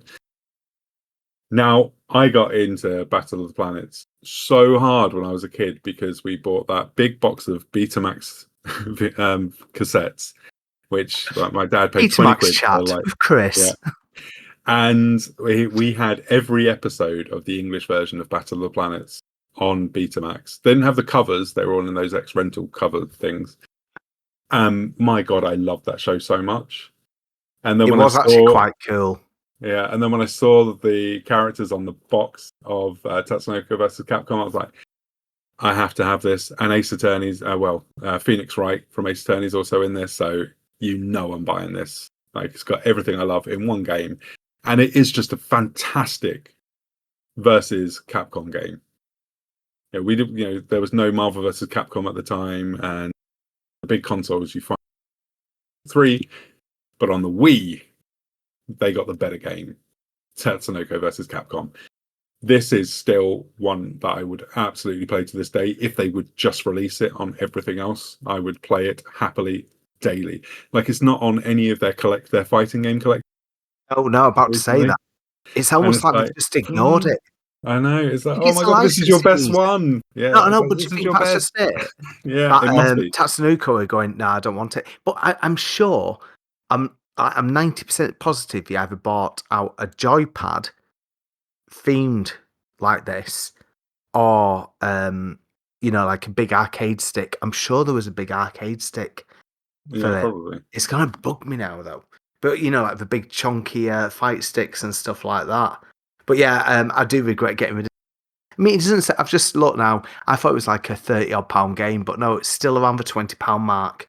So it's not So too that's bad. well worth it. It's well Oh, worth yeah. it. Yeah.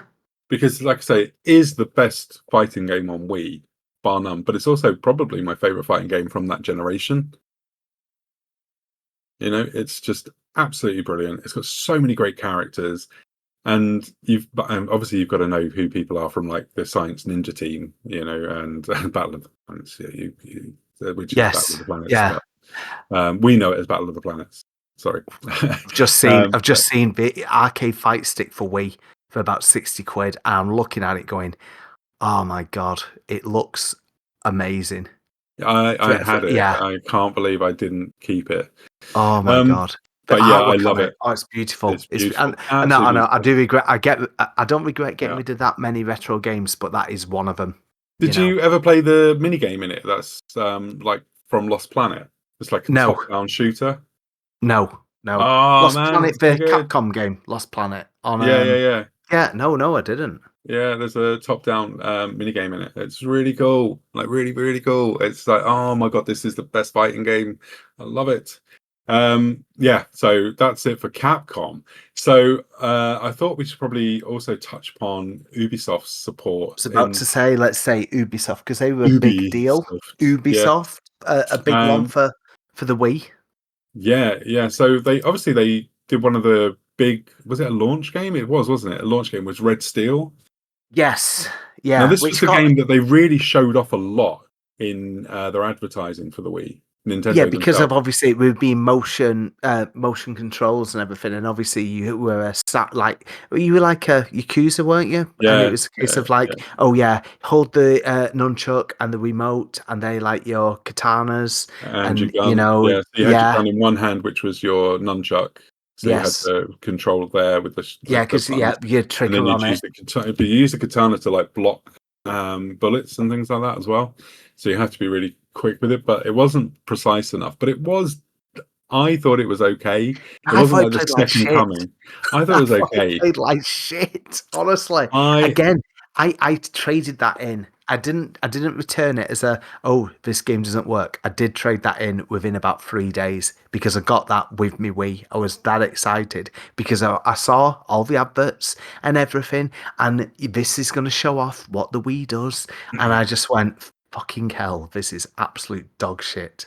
oh man, I enjoyed it. I thought it was decent enough. I know Edge shat on it, but I think Gamer gave it a good review.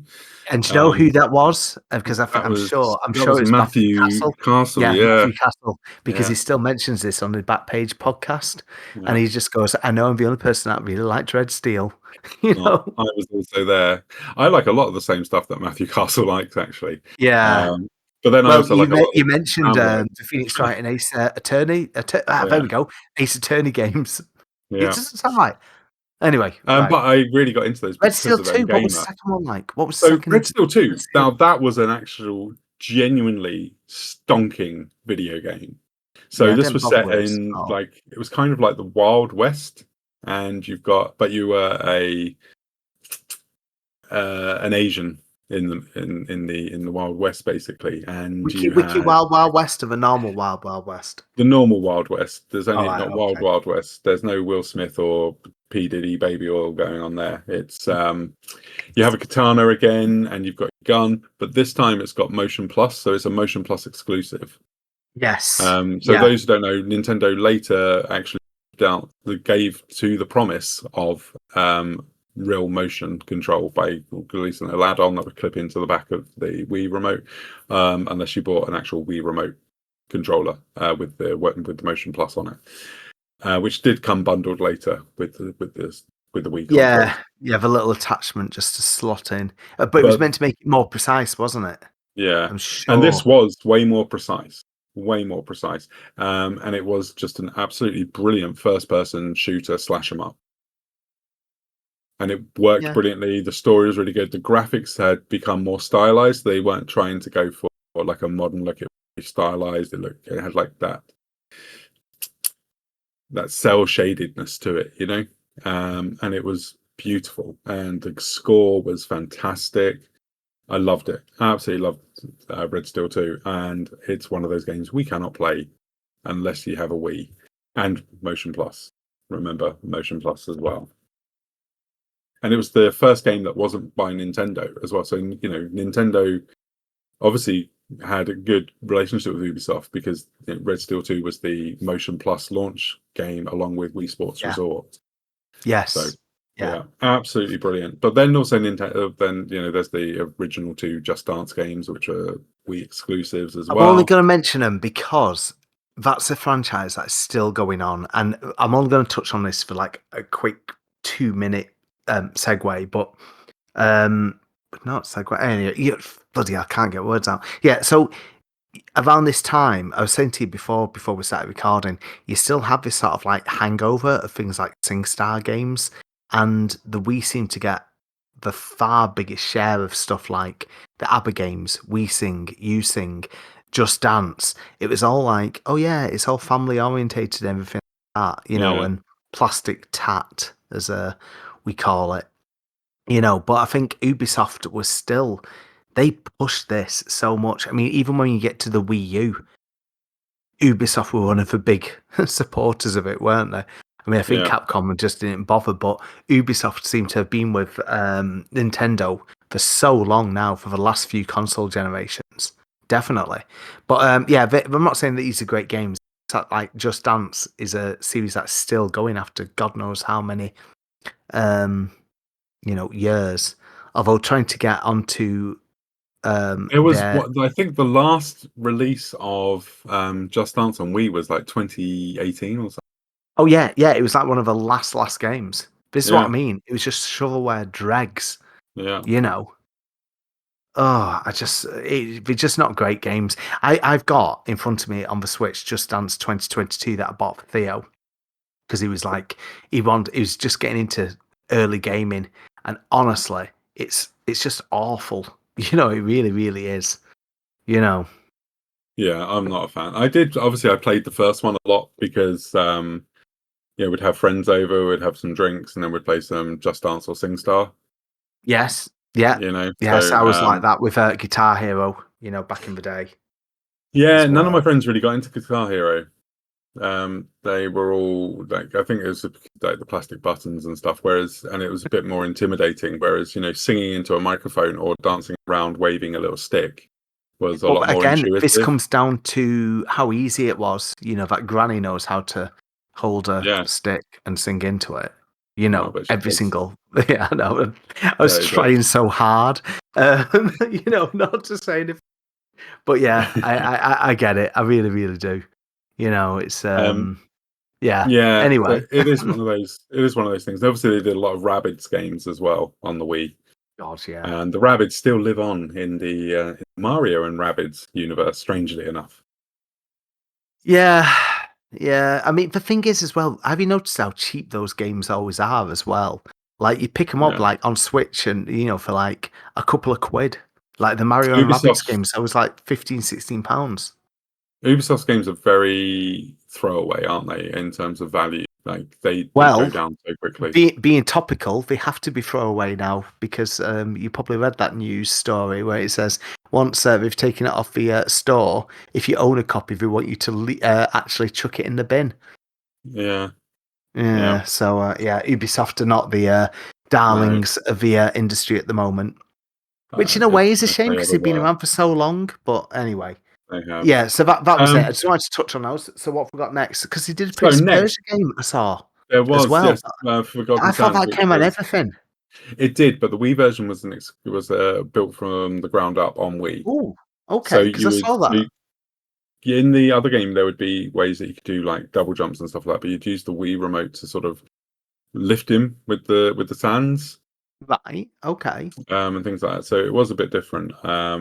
I can't remember too much of it. I did buy it because I loved the Prince of Persia series, Yeah, yeah, and I did buy that version, the PS3 version, because I didn't really like the Wii version, but it was okay, but not as good as playing the proper version, which felt more like Sands of Time, yeah. but nowhere near as good as 2008. Prince of Persia 2008 is still the best Prince of Persia game, Oh, even though it's oh, Nathan Drake playing the Prince of Persia.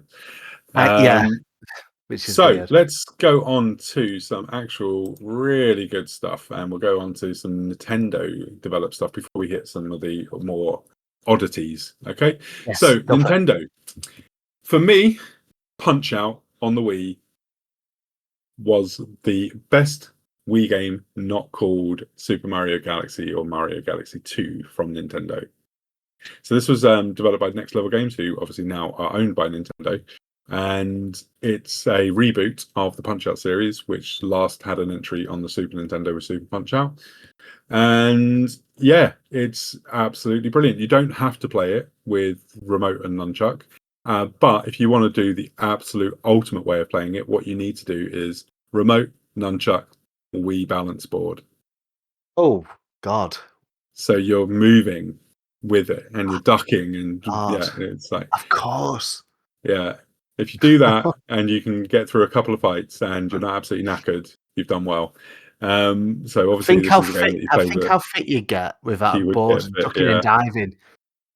But it is absolutely brilliant, and seeing those characters like again, like King Hippo and things like that. Glass Bear Jaw Joe's someone. back in it. I don't Bear know. Hugger's in it, yeah. Yeah, yeah. Yeah, I'm pretty sure Mr. Dream returns, who was the reskin of Mike Tyson, the original Punch Out. Yes, After they lost Mike Tyson's lunch after they lost his contract.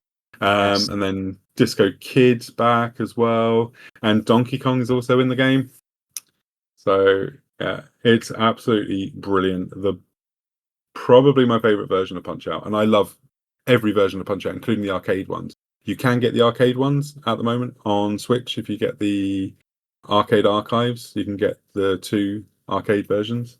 I thoroughly recommend getting those as just a curio. They don't hold up as well today, but as a curio, they're fantastic. But yeah, definitely, if you can get Punch Out, I think it might be a bit pricey. Am I Look, go wrong? on, guess. Oh, right, guess.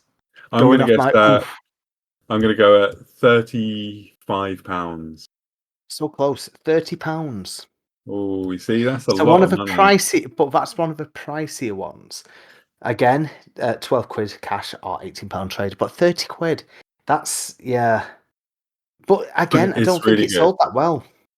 No, it didn't. This is the thing that really annoys me. It's like this was a fantastic game on the Wii, and nobody bought it. People were too busy Oh, buying shitty do boxing you know what games though? from other They've got people. they've got one in Bolton again, so you could get your Jambo Safari and Punch Out. I think someone's basically traded in your wish list of Wii games. I think they have, haven't they? Bastards. Yeah, bastards. But yeah, Damn definitely, those definitely, Boltonians. definitely get this if you can. Moving on to another game, which this one I know is very expensive, Paul, and that's Go on. Fire Emblem Radiant Dawn. Oof, So it's the I sequel regret to the selling it. GameCube game. Yeah, I regret selling this. I bought this day one because I love Fire Emblem, I know we've and talked about Fire Emblem a lot. yeah, but this one for me was really good. It wasn't as good as Path of Radiance, the GameCube version, Yeah, yeah, that's but it stupid was money. That one now, that's stupid really money. stupid money. But Radiant Dawn is a really really good follow up. But again, it's so sad to think that that game you just can't play. There's still hope for getting Path of Radiance on Nintendo Switch Online with Switch 2 because they've got the GameCube games on there now. Do you So think they'll there's go hope that on that far in one. advance though? Because I was just thinking that before when you mentioned things like Punch Out. So maybe like in a few years' time, they're going to go, okay, we're actually bringing on Wii games as well. I'm Because hoping it so. depends how big each file is as well. You Well, know, yeah, that's the thing at the moment. The Nintendo Switch Online GameCube app, I think it's around about 8 or 9 gig. oh, Because that's they just quite a released bit, Mario really. Strikers, so it is getting bigger, and you only get 256 gig on memory, and you can only No, buy a that's what I mean. 256 gig memory card at the moment. So yeah, I don't once think they we're going to start see doing, it. I don't think we're going to no. see Wii games on there. It's a shame because Radiant Dawn is really good, and like nobody bought it. Again, it's one of those games that just wasn't bought. I bought it day one again, like Punch Out. No, ditto on this, but then I sold it when I needed money because games like I this keep the value. Yeah, when I got rid of my Wii collection, this was part of it. And yeah, I was absolutely gutted to see that it's just skyrocketing in price. How much is it now, Paul? Yes. £85. No, a lot less. 68. Oh, wow, that's cheaper than I thought. I'd pay that I for this. know. So yeah, all right, all Yeah. right. Well, that's not Okay, too bad, Mr. is it? CEX, Mr. CEX. I will I know. be None in sliding at my Bolton card though. around you. I know. None at None in at Bolton. Bolton. No. I won't be going to Bolton for that then. So another really cool game that I want to talk about is Battalion Wars 2. Yes. Did Again, one did that you I play own. did you play the I original on GameCube? No, I didn't, but I did play the Advance Wars games, and I thought, oh yeah, it's like a 3D.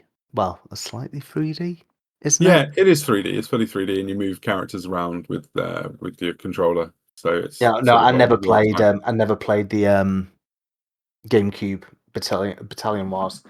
So it was good, but I think what they did. So this was made in London by Kuju, Okay, a company is now defunct. But yeah, they were also going to do a Fire Emblem Wars version as well. would have been good. Yeah, but they didn't get the chance. It was cancelled because of the sales of Battalion Wars 2 were not good, which again is a shame because it's actually a really fun real-time tactics game. Yeah, it's a shame because it does have that spirit of Advance Wars, but it's not as good as Advance Wars, No, but I it's still know. a really fun game, especially in multiplayer. Like the multiplayer was really good. I'm pretty sure that it was online as well, from what I remember. Recall the only game I played online was Mario Kart. That was it, really. You know, How I much is still own Battalion this. Wars going for? I will let you guess. £18. No, £1. Oh, what a bargain! £1. Trade in Right, for 10p cash. if you bought that for £1, you would be like, "Holy shit! Why aren't This is what games I mean. good?" Yeah, So again, you could spend a tenner and have hours of fun with yeah, the likes of this and Mad World and the other ones that we mentioned. Not Red Steel, even at not Red 50p. Steel. Red No, Steel 2 though was only £4. By the way, really. before, yeah. Um, so next, I want to get onto a bit of more of a familiar track with Yes. Paper Mario. So Ah, Super Paper Mario was the sequel to the GameCube Thousand Year Door. It wasn't as well received, and it's probably not as remembered as fondly as the Thousand Year Door. Thousand Year Door is like a 10 out of 10. It's great, but Super Paper Mario is a solid 8. yeah, So it it's was not. good. This I spent It's quite a lot of really time good. on it. Yeah, Yeah, yeah. it's so funny as well. Like it's so well written. It's charming. It's heartwarming. It's just got everything that Thousand Year Door has, but it just isn't the RPG that Thousand Year Door is. But it's a really good action, like 2D platformer, And then you switch it into 3D world to solve puzzles and stuff. It's really clever, and it's It's really the good last fun. one that I played out of any Paper Mario's. I didn't play anything after this, and I couldn't get Origami into the. King. No, I didn't bother. Origami King's good. Was that Origami the King one is on pretty good. Wii U? No, No was it? Switch. No, Switch. Right? Yeah, Yeah, the one yeah. on Wii No, U I is never not got very good. this. Color Splash, I don't like that, That's and I it. didn't Right. like the 3DS game either. But Super Paper Mario is fantastic. What are we looking at? £8. Oh, bang on!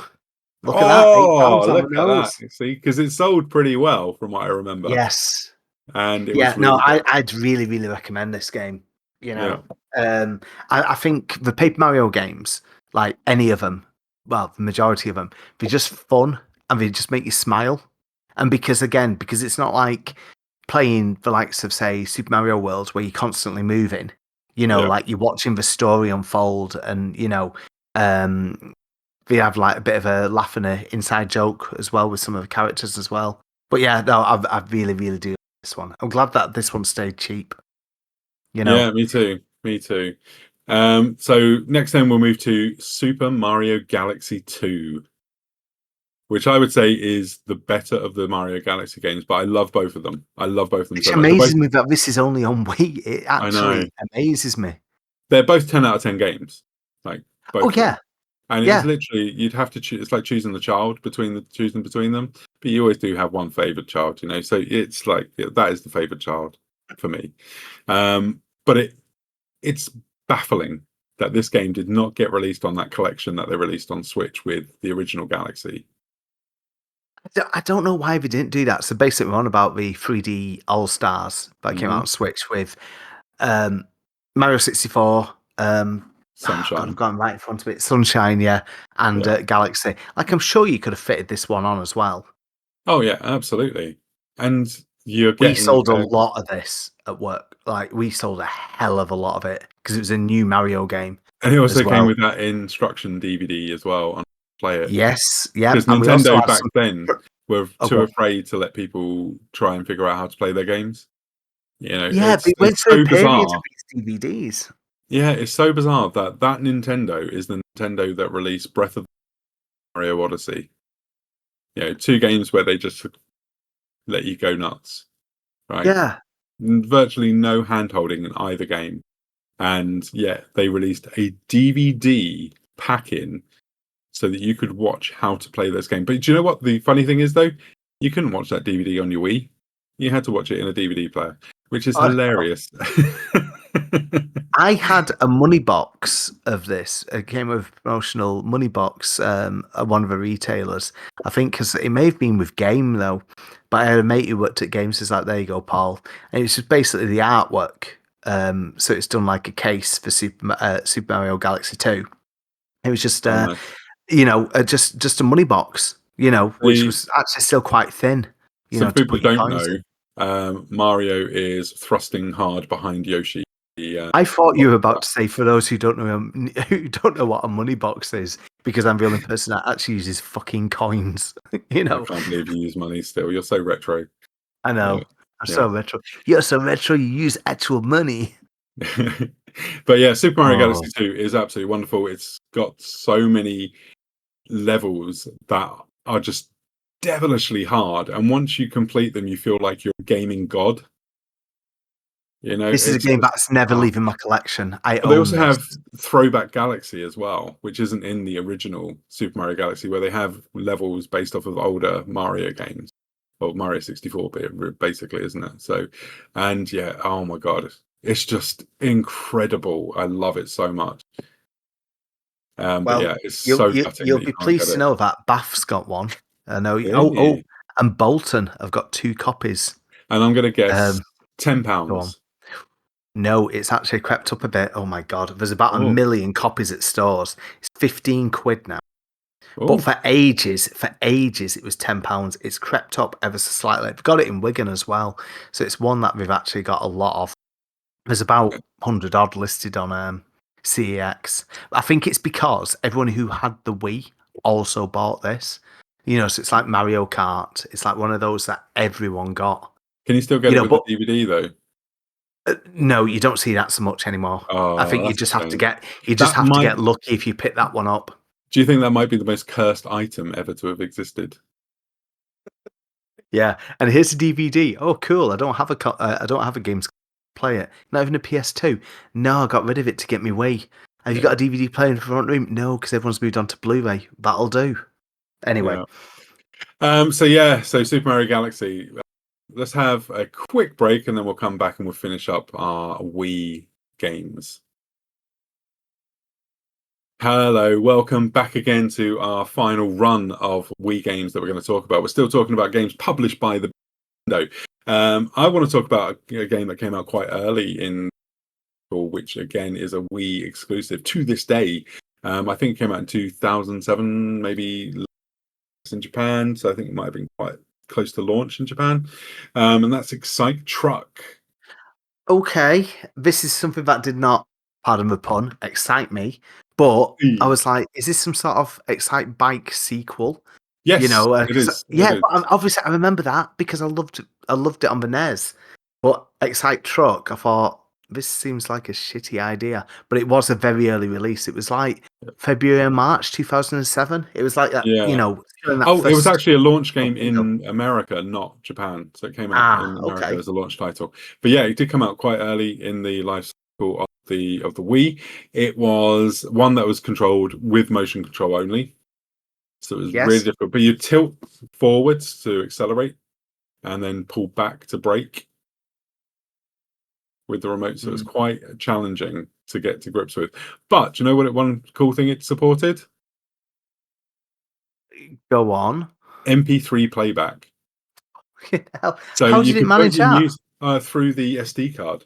So if you put music onto So an it was a SD bit card, like the original Xbox with custom yeah, soundtracks. so you could put a Oh custom wow! soundtrack into the game. Yeah. So I obviously, 2007, I was putting in, my Chemical and Linkin Park and stuff on while I was playing that. And yeah, it was really, really cool. It's a really fun game. It, yeah, I don't know if it sold very well, but Well, yeah, it was cool. I did not know that about the music. Guess how much? Oh, okay. So let's say £2. Very close. £1.50.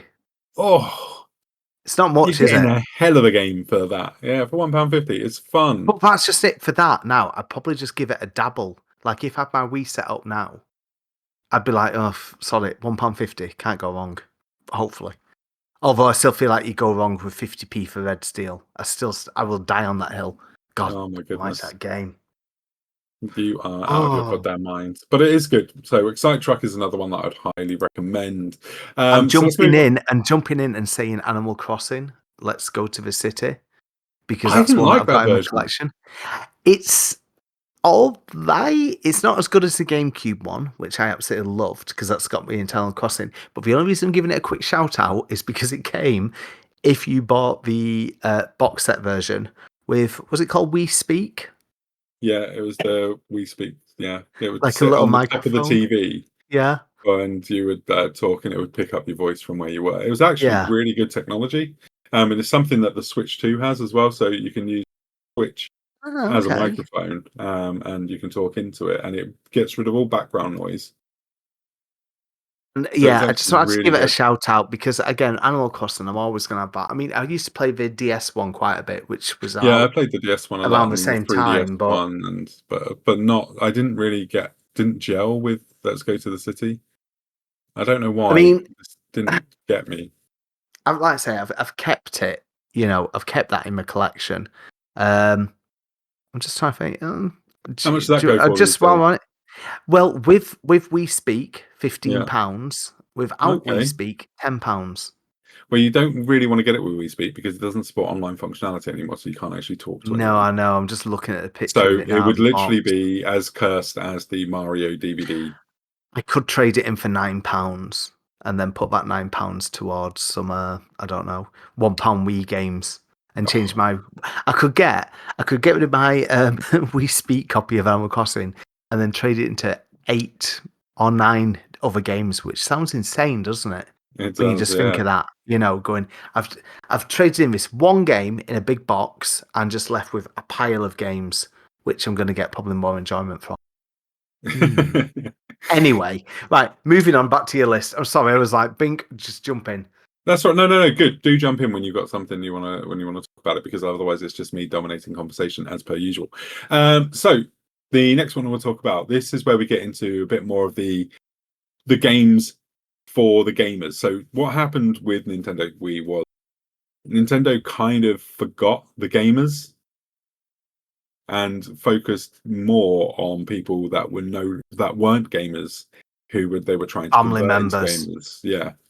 And what they didn't anticipate was that those people would go off and play Candy Crush instead, of playing on Wii. And so one of these big games was Sin and Punishment Star Successor. Now, the original Sin and Punishment came out in Nintendo 4 in Japan only, but it did get a release fully localized on the Virtual Console on Wii, which was a Yeah, fantastic thing this, that they this is what did. I mean. Because those are the type of games that you were like going, oh my god, I can now play this on a UK machine. That was the game I was trying to think of because it was like there was something, and they charged a bit more for it, to make it feel like a bit more premium. So Because this it was a cost a few premium more game, points. it was Yeah, something that we'd never. Well, I'd imported it, but it was the first time that many people were going to get to play this amazing rail shooter. So this was from Treasure, the shoot 'em up masters back then, and this was the sequel to it on Wii. Again, you could use the remote if you wanted to. I went straight to controller and played it that way. But it's a rail shooter. You're going in the screen. It's like a Panzer Dragoon style Star Fox, that yeah. sort of game, and it's absolutely phenomenal. An amazing soundtrack. like just top-notch soundtrack, Yeah. beautiful to look at as well for a Wii game, like absolutely stunning. And it was so much fun, and it was just like one of those games that you just like, I need to play again. I'm going to do better. Quite hard to find as well now. Oh, I bet it is. How much is it, Paul? 60 No, do you quid? know what? No. Right, listen. When I bought this, I paid about £8 from CEX. This was about 10 years ago. Oh no, maybe about 8 years back. But it's fallen in price again now. So £25, but there's not many on there. Okay. So 25 quid, but there's only about 7 or 8 on there. One down in Cambridge. So that's There we go. quite close. Yeah. There you go. Yeah. Maybe someone's robbed your house and just taken that. I don't live there anymore, so yeah. But Oh yeah, god, there we go. yeah. So yeah, that was one of the really big things for me. That was when I was like, okay, I'm back on board, Nintendo. You've got me. I'll start buying games again on your system. Yeah. But another game that did that was The Last Story. Now, this was from Mistwalker, which is Hinorobu Sakaguchi's company. So obviously, The Last Story is very much a play on the Final Fantasy, as that was the series he created back when he was working for Squaresoft. This was published by Nintendo in Europe and Japan, but in America, they had to have a whole campaign to get this game, Xenoblade Chronicles and Pandora's Tower, another game we'll talk about, released in that territory. For some reason, Nintendo did not want to release them in America. So this one is a fantastic action RPG. Like, absolutely brilliant. It runs so bad because it's got really good graphics. The characters are massive. Like, the towns are huge, and at the time, Square were not putting towns in Final Fantasy anymore. You know, it was you were playing a single corridor on Final Fantasy 13, and then the last story comes out, and it's just brilliant. It's got a soundtrack by Uematsu as well. You know, so yeah, and Sakaguchi directed this one. So this was Quite a like late game as well for yeah, well, fairly late, it was for the end of 2012, its wasn't it? Yeah, end of commercial life, definitely. And I would say this is a much better game than Final Fantasy 13.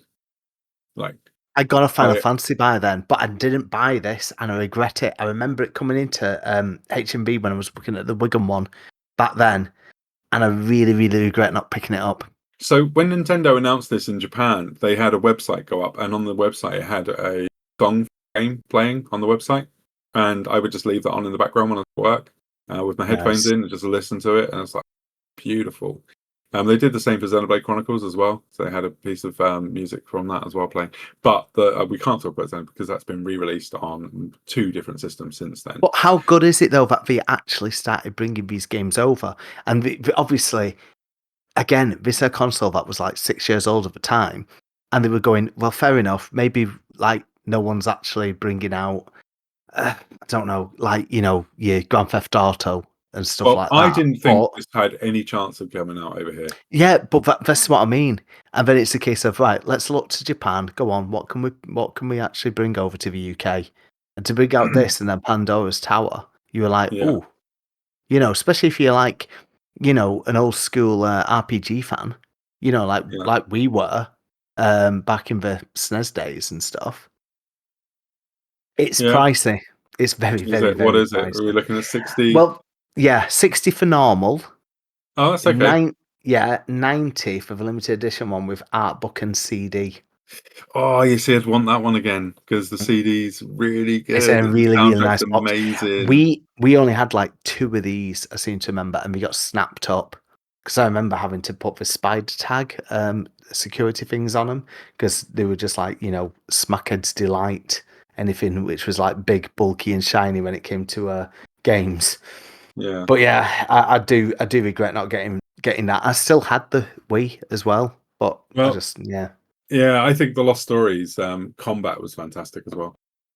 Like, it was just so good, and you had the so you'd do blocks and things like that, but then you'd also be able to duck behind cover, so you could actually turn into a bit of a cover game, which was cool. But yeah, oh my god, that game I would love to see that remade so that or just remastered so that it can run much better. It's like Nintendo just go back to Miss Walker and say, let's do this. put it out there on Just made me Switch wonder 2. though, what? But because I suppose they'll wonder how well it sold as well. But RPG, like I'm not being funny, right? How well do things like Bravely Default sell and stuff like that? How well does, um, Tactics Ogre sell when they release, them on like PS5 and stuff? I'm on about like nowadays. So I think it'd be good. Like, Suikoden collection probably didn't sell stupidly well, but No, there's going to but be it probably people did who well want enough. them Yeah. in the collection. Yeah. Yeah. So I put it say if those got re-released, I'd get them. Yeah, Definitely. and I absolutely would. I absolutely adored the last story. But then we'll talk about its other counterpart, which was Yes. Pandora's Tower. Now, this was another action playing game, but you're only in one place, which is just trying to climb Pandora's Tower and rescue the heroine. I can't remember her name. Which is really annoying. But yeah, it's got Like some this. decent combat. It's pretty good. I wouldn't say it pulls up any trees or anything, but it's definitely worth a play if you have a Wii kicking around. I'm guessing that's going to go for about 40 quid. 45, 90 Oh, for the collection. what's in the Collector's collector's one edition? again. I just bought the basic one when I bought it. The collector's one again. This came with art book, steel book, 2 manuals, and an outer box. Why do you need 2 manuals? I don't know. Strange. Hmm. It's not It that wasn't a big complicated of a chunky game. box though. It was like the same size of box as a Mario Kart was. Well, just a little But bit with the thinner. wheel. Well, yeah, the wheel for Pandora's Tower. No, Yeah. but still quite a big chunky cardboard box, with a few things in and stuff. But yeah, not one that. If I had to choose one, I think I'd be requesting the first game you just mentioned there, the story. Are there any Nintendo games you've got on your list that you want to talk about? I was just trying to think because obviously we've covered quite a few, which I think like really enjoyed playing and stuff. You've not mentioned Trauma Center games, which again, I only discovered those through the Wii because I think that first Trauma Center game was quite an early one. Yeah, so the first one was New Blood, which came out, I think, in about 2008. I'd already played the DS games at this point. See, I never bothered on DS. See, but the thing is, with DS, as soon as I played Ace Attorney, I was like, I need more of this style game. And then I read, the reviews in Gamer for Trauma Center, and they were just like, it's got that visual novel style gameplay Yeah, mixed with actual surgery. And I was like, okay, let's give it a go. And I played it, loved it. So I bought it on Wii, but it's much harder on Wii because pointer, and the pointer is not as precise as the do you know stylus. what? But this is going to lead me on to like one game that I want to discuss as well because I think that's just it. When you're playing with stylus, like say, it's so precise because it's smaller screen and you are really zooming into a point and saying tap. But Yeah. like we've talked about with the remote, you're sort of like moving around a cursor and trying to get as close as you can. Now some games did it really well. We've talked about Resident Evil 4 before, the Wii edition being one of the best ones. I don't Yeah. know what they did, but that one, the aiming on that was bang on, And I feel like I did struggle with Trauma Center. Again, it's a game I got rid of quite quickly, but I felt like I had to try it because it was quite a new series to me, really. Yeah. Well, the second game on the Wii, I didn't bother getting because it was just a remake of the first Under the Knife game on DS. Yeah, So no, because I didn't like the first one. I'm not going to bother with a second. I mean, I did like the first one, but I just found it too imprecise to be as fun as playing it on DS. especially when it's like a surgery simulator, more or Yeah, less. exactly. Yeah. It's a case of like, oh But my the god. actual story and stuff was good. The music was fantastic. Graphics were really nice. I liked it, but yeah, like I say, if you're going to play Trauma Center, play on DS Or Play Operation, the board game. or play up. Yes, I there we can't believe go. they didn't do a version of that on the where we got Pop Up Pirate. Right. Oh, and again, probably same company, But I don't know if the other one that I just wanted to mention, but again, I've not played this, but I played the DS version, was Another Code, because again, with That's now the out on Wii on Switch. Oh God, is it right? Sorry. Yeah, Oh yeah. right. Both Oh the DS shame. version and the Wii version are on Ah, Switch. okay. Well, Yeah, that's nice. Right. yeah, Okay. I wonder how yeah. much that costs to As see Nintendo, it X. doesn't go. Oh God. Oh, on the Yeah. Wii, No. it would probably be really cheap. Oh, I've no. only No. used that. No. I've already got it on the Wii. There we go. Code recollection, £30. Yeah. There we go. Have I never seen that anywhere? Oh, I'm sorry. Yeah, sorry about that. That's a good mistake to do, and then just please myself, because again, it was sort of like I loved another code on the DS, but again, it's not as good on the Wii because again, it's not as precise. No, exactly. I wonder how they work on Switch. Switch.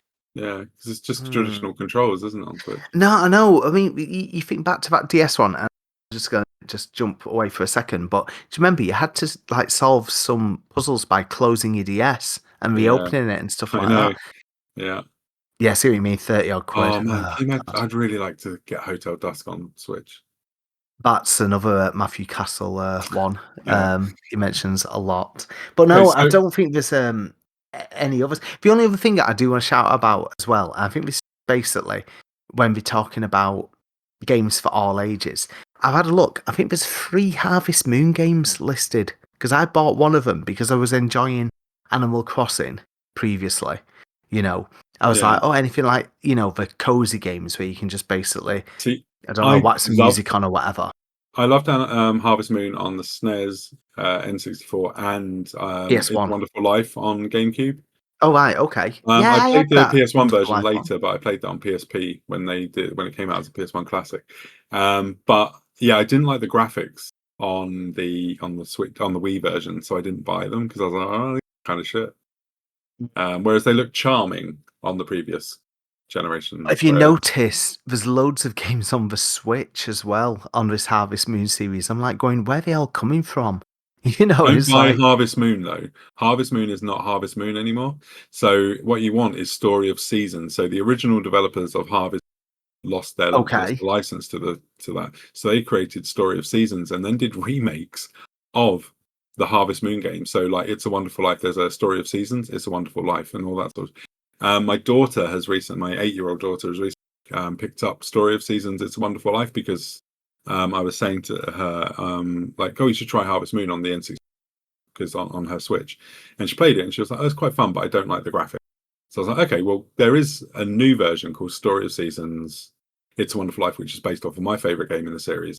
So why don't we get that? So we got that on her Switch, and yeah, she's been playing that. She absolutely adores it, Okay. and yeah, she loves it. She absolutely loves it. So I That, do, that I was do the have a only ones that I thought of. Oh, and just one last shout out. The one that I mentioned to you was I've never played it, but I know it's a rare one. A game called Calling, which is another J horror one. And again, when we had a look, that was like 70 quid game. see. I've never even heard of that. That's the thing. Yeah. A big Um, hitter. Anyway, yeah, so I do have a few more games. So I want to talk about some good ones first, which are probably yes. hidden gems, and then I want to talk about some shit stuff. Okay, so Okay. really good game that probably nobody remembers, but it's absolutely brilliant and one of my absolute favorite games on Wii, and that's the Skycrawlers Innocent Aces. So this is from Project Aces, the Ace Combat team at Don't Namco. recall this. No, I don't So recall this. okay, well, this Um, game is so you can use class controller as well, but it does something really cool. So you would hold the Wii remote in your dominant hand, right? Well, right. no, you wouldn't. You'd play it in your least dominant hand. So that's used Right. for Okay. your pitch and stuff as a control stick, Right. and then I've you never use seen this. the other nunchuck in your dominant hand, which is then used for your actual steering.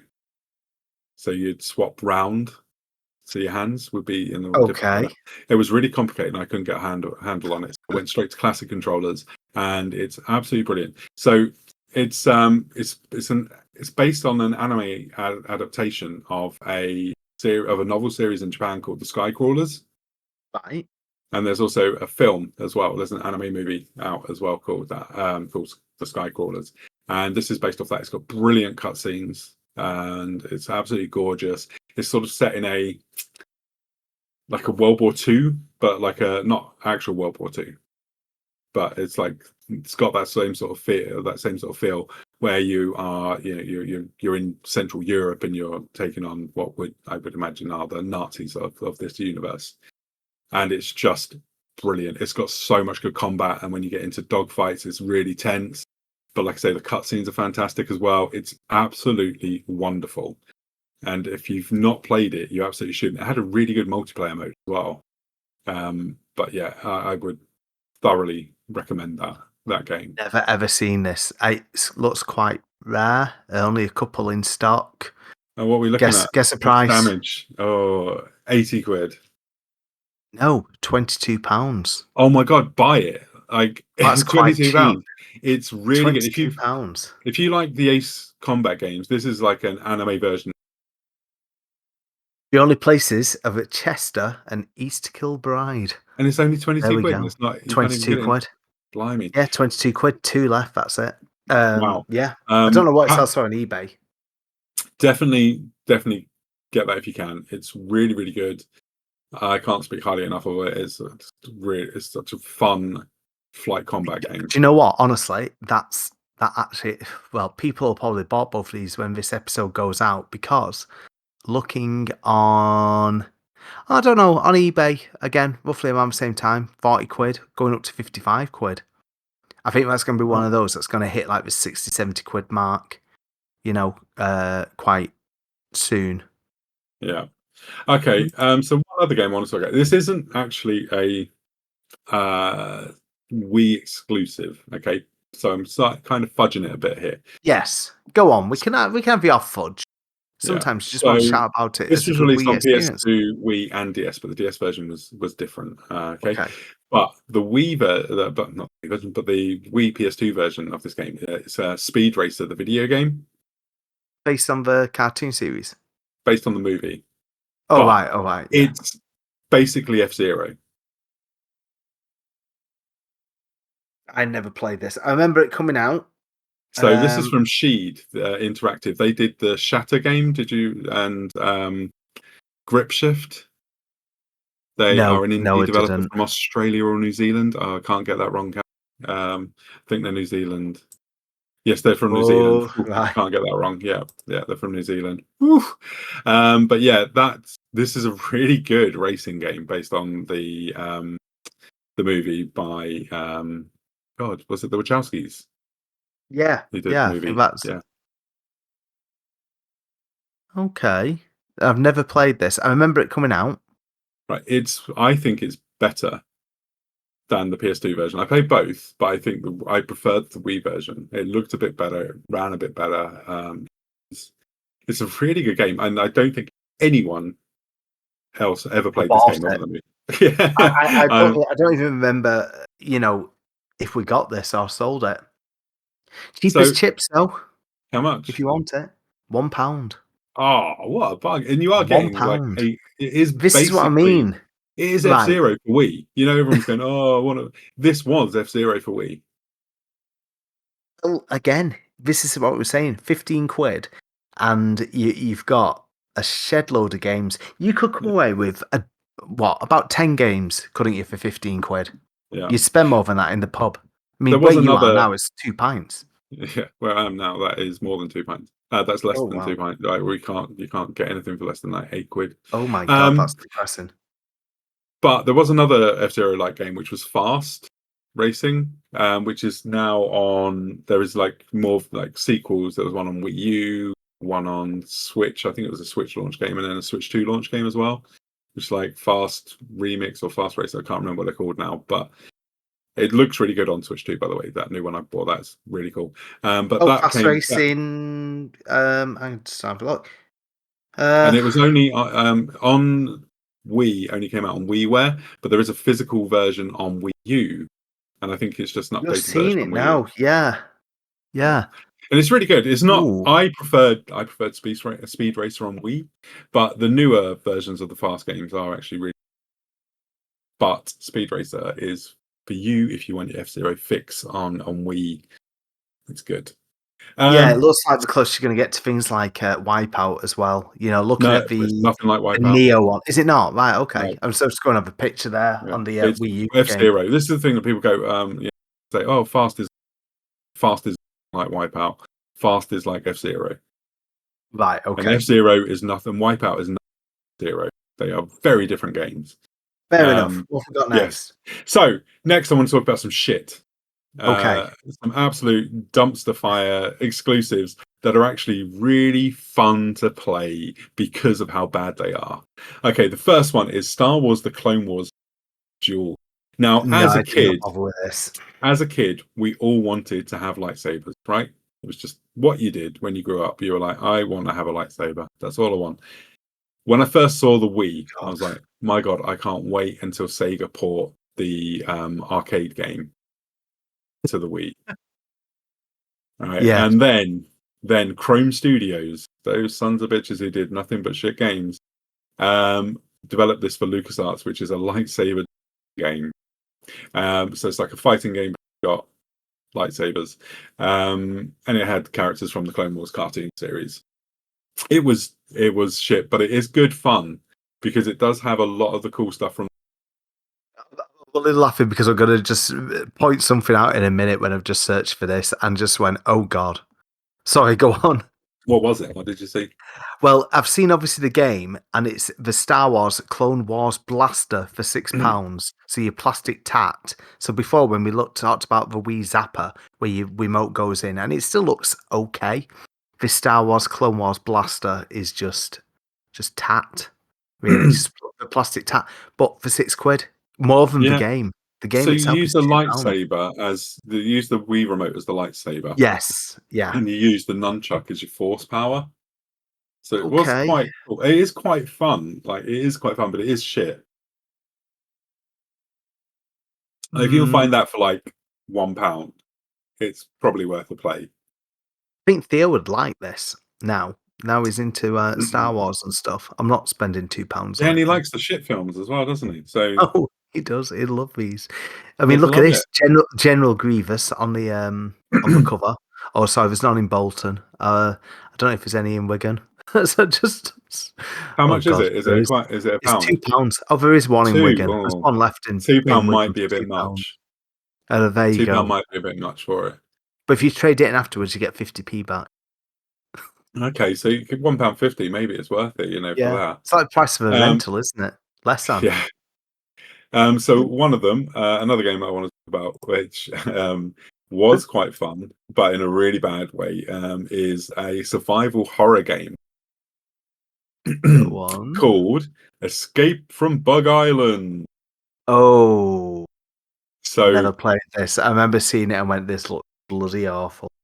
it is so bad. Like, it's so bad, but it's so good because it's so bad. Like, the gameplay is awful, but it's worth playing because everything is so cheesy and it really plays up to that. I think if they went serious, because I think in Japan when this was originally released, it was actually done as a serious game. Yeah, yeah. But then when IDOS brought it over, they completely changed the tone, made it very cheesy, really played up to Oh, the the D-list style horror movie, you know, yeah, yeah. and that's what makes it good. It's not fun to play; it's just fun to experience because it is so bad, but it's got such funny cheesiness to it that you're like, oh, this is so bad, but I need to see what else is going to come. Well, it's another £2, which isn't I terrible, Yeah, but it's not terrible, but it's still a bit too much. yeah, I know. Um, Especially when you can have better games for less. Like you could yeah, have two really good quidders for the same price as this, which sounds insane. Again, it's £3 for a pie. yeah, yeah. So there's another one. So there is another game which is fun in a way that you shouldn't really be fun. So it's Babysitting Mama. So you remember the Cooking Mama series? Yes, yes, I There do. was a spin-off called Babysitting Mama. Now, you use the remote to like rock baby, stuff like that. If you Yeah. shook it, the game would tell you off for shaking the baby. So you couldn't be like a British nanny and shake it. Um, yeah. My God. And it says in it as well, that you are warned not to shake the baby, as it is dangerous to do so in real life. My And it God. will suspend the game when you shake it and tell you off for doing it. Oh God, no! I do actually remember this coming out because it came with the doll. Yes, it You did. put the And you put doll. the You remote put the remote in into the the doll. yeah. Oh That's my what I was God! about to say. Yeah. Sorry, no, it's only because now it's all coming back to me. Not shaking a baby, but seeing that big box and the baby doll. Oh my God! No Yeah. way. Yeah. That's a real Have thing a, that have a guess on happened. pricing. Oh, it's got to be So without the doll, no, without the at doll. First least of all, 50p. it's £1 without the doll. Guess how much with Okay. the doll? 20. More. 30? It's £30 with the doll. Ah. Oh shit, I forgot a good game. Can I go Oh, back go and on. just do a good Yeah, of game? course you can This do a is good game. so this was another Nintendo published game. It's the people who did the Xenoblade Chronicles series. This Go is on. just after they were purchased by Nintendo. So this is Disaster Day of Crisis. I was meant to mention this as well earlier. Yeah. Yeah, So, yeah, because I thought I want to play it properly because again, this was just tried it one day and dinner well, it's break mostly at quick time work. events and mini games, right? But it is good. Like it's another one of those games that's really and you want to play it because of its cheesiness. Yeah, yeah. I know Yeah, that thingy from Darren Jones from Retro Gamer loves it because he did a piece on Retro Gamer. I'm sure it was him who did it. They're cheap yeah. as I well. bought this at I launch should try because this. I think I remember seeing it getting a good review in Gamer, and Yeah. I was like, yeah, okay, I'll give it a go because it came out quite cheap as well. I don't think it came out of price. I think it was like 29.99 or something Yeah, when it came not out. like a £40 price, but that's just it. Yeah, You had these sort of like mid-price ones as well.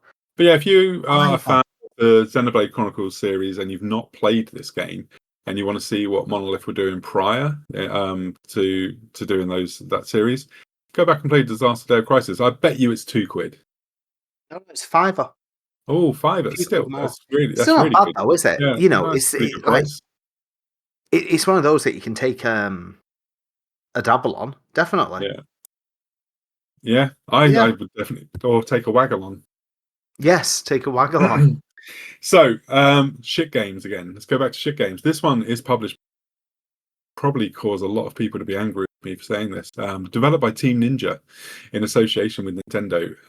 That is Metroid Other. I never got into this. Oh, you were lucky. I played through this, hoping it I would heard end up nothing being but good. bad things. It's so bad, and it is not just bad for the gameplay. Like the gameplay is actually like pretty good, but it's the story and the cutscenes in it are just so bad. It takes you completely out of the Metroid mood, and I don't know. And the gameplay isn't Metroid. It's very action based, like Ninja Gaiden style combat and things. And then you move it into first person to do some sections, solve puzzles stuff, and it's really not good. Like it's a really badly managed project. It's like a vanity game from Sakamoto, the guy behind the series. Like it really is him sort of it really putting him ahead of the series, and Yeah, it's just it's not going to good. do nothing for me this, but I don't love the Metroid games that much. I Oh, find them you like son of a bitch! no, I know, no, I know. The thing is, I'm going to lose my Nintendo fanship card because I'm not keen on Zelda or Metroid. You know, so I'm like, yeah, Wow, you I disgust me. know, I know. I try Literally, my best. you are worse than Adolf Hitler. Fucking hell, it's Sorry. definitely up Uh, there. yeah. So let's move on to another really bad Oh, game. guess how Again, much? Guess how much another oh, if it's more than a fiver, then it's disgusting. £6. Not too much more. That's still disgusting. Completionists only. So go on. What's next? This is from Capcom. Now, Capcom did Dead Rising Chop Till You Drop on the Wii. I don't So recall remember this. how good roguelike the original was on Xbox 360. So you're Sure. a reporter. Oh yes. who gets Yeah, stuck yeah, in yeah. Because I wanted Frank to West, play it. isn't it? Is his name, and he gets stuck in a you think it's going to be like Dawn of the Dead or something, but Yes, and instead it's really it's really just funny, and you can spend hours just fucking with the zombies. You know, they're not much of a danger. The danger, yeah, but it's all about that roguelike experience where you don't do everything because you've only got a certain amount in game time. Like you can't just spend hours like doing oh what you yeah, yeah, want. yeah. You Like, got like it's all you've about got a set amount of learning times the to escape. game. Yeah, so you have to repeat beating the bosses over and you get better and better as you play it. And the more you play, the more you learn. It's really, really good, really clever. Now, the Wii version, right? It still has some of that, but it's sort of mission based more than anything. And there's not a Bother with single, this. I just and looked at it. No. yeah, there's like the missions are all individually timed, so an overall clock against you. And the gameplay, where you're using like the Wii remote and stuff to like chop things, and it's rubbish. It looks terrible. Like it looks This is what I awful. mean. These are the type of things where they just shoehorn things in because Yeah, it's a Wii game, and they'll go, "Oh, we'll just shoehorn it in." yeah. And I remember seeing some like sixes and stuff for this game, and I'm like, that is generous because I bought this because I was like, I'm gonna give it a go, see what it's like.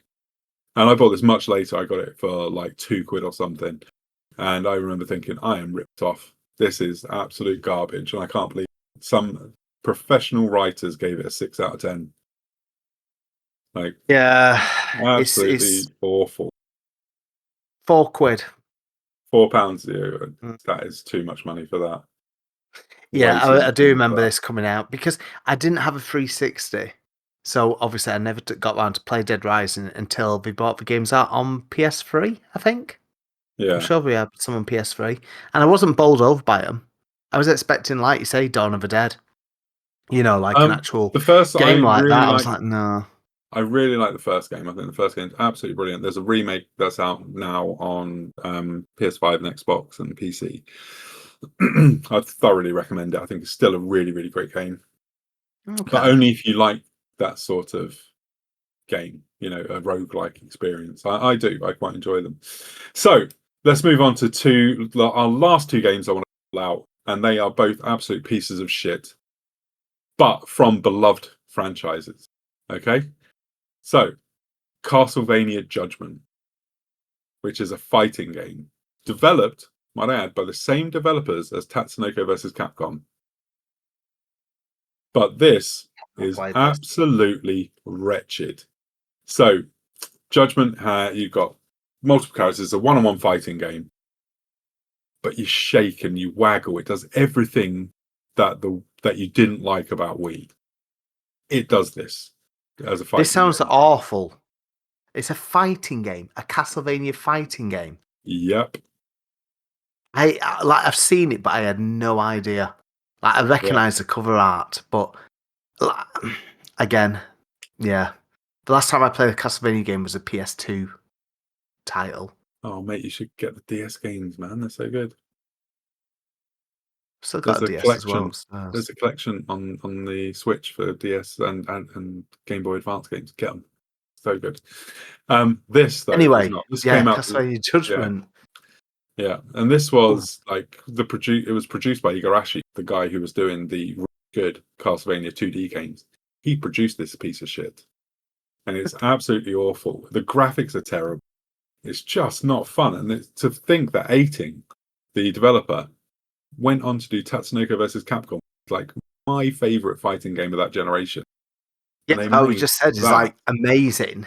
And Yeah, it sounds like this is the idea that it's like, oh, has anyone ever thought about a Castlevania fighter? And you're like going, no, but yeah, we should definitely try that. It's like, no, you shouldn't, because that's not the type of game world where you need to actually have a one-on-one fighter, you know.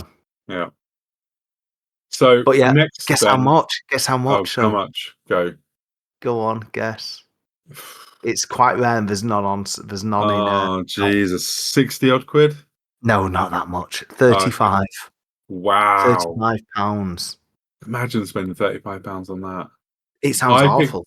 picked it up quite cheap after it came out, like about a year later, just out of curiosity. I think I might have paid like 20 maybe, and from Game Station or something. And I just remember playing that and thought, like, why would you do this to Castlevania? I don't So understand it. Like, I had no idea that was a one-on-one, and yeah, I'm sat here puzzled, just looking at pictures of it, just going, I don't get it. Why? well, Tell you what though, watch but on eBay you're videos looking about of it. 40 quid. Jeez. Between 30 to 50 quid. People bidding on that need to be on the register. Right. So last one, Soul Calibur Yes. Legends. Okay, yes. Okay. So Yes. this game has there's a single player story mode where you play through, and it's a hack and slash game as the characters, and it also has like the more sort of normal modes as well, but they're only in multiplayer. So you just get to fight one on one with like someone else in multiplayer, and it's just shit. It's the worst Soul Calibur game, bar none. I never played It this. is But literally a then hack again, and slash game. how do you get it so wrong I don't know. when Soul Calibur Dude, 1 and 2 are absolutely amazing, and even four number was out. 3 is Four was okay? out by now. Yeah, but how do you get it so wrong? I don't understand. I don't either, and it's made by the Project Soul team. Oh god. So yeah, I don't get it. And I mean, you've only got 7 to choose from as well. But yeah, Siegfried and the main 2 characters. And it's just an Ivy, awful I hack think, and is on slash the game. cover there. But Oh yeah, my it's god. absolute trash. 4 quid for that trash. Wow, that's better than 4 Castlevania. English pounds. Oh That good, means yeah, it yeah, probably yeah, but what's sold that better, mean? didn't it? Possibly. I don't recall seeing that anywhere though. You know, I really don't. But Yeah, then I know obviously we've talked about like bad games.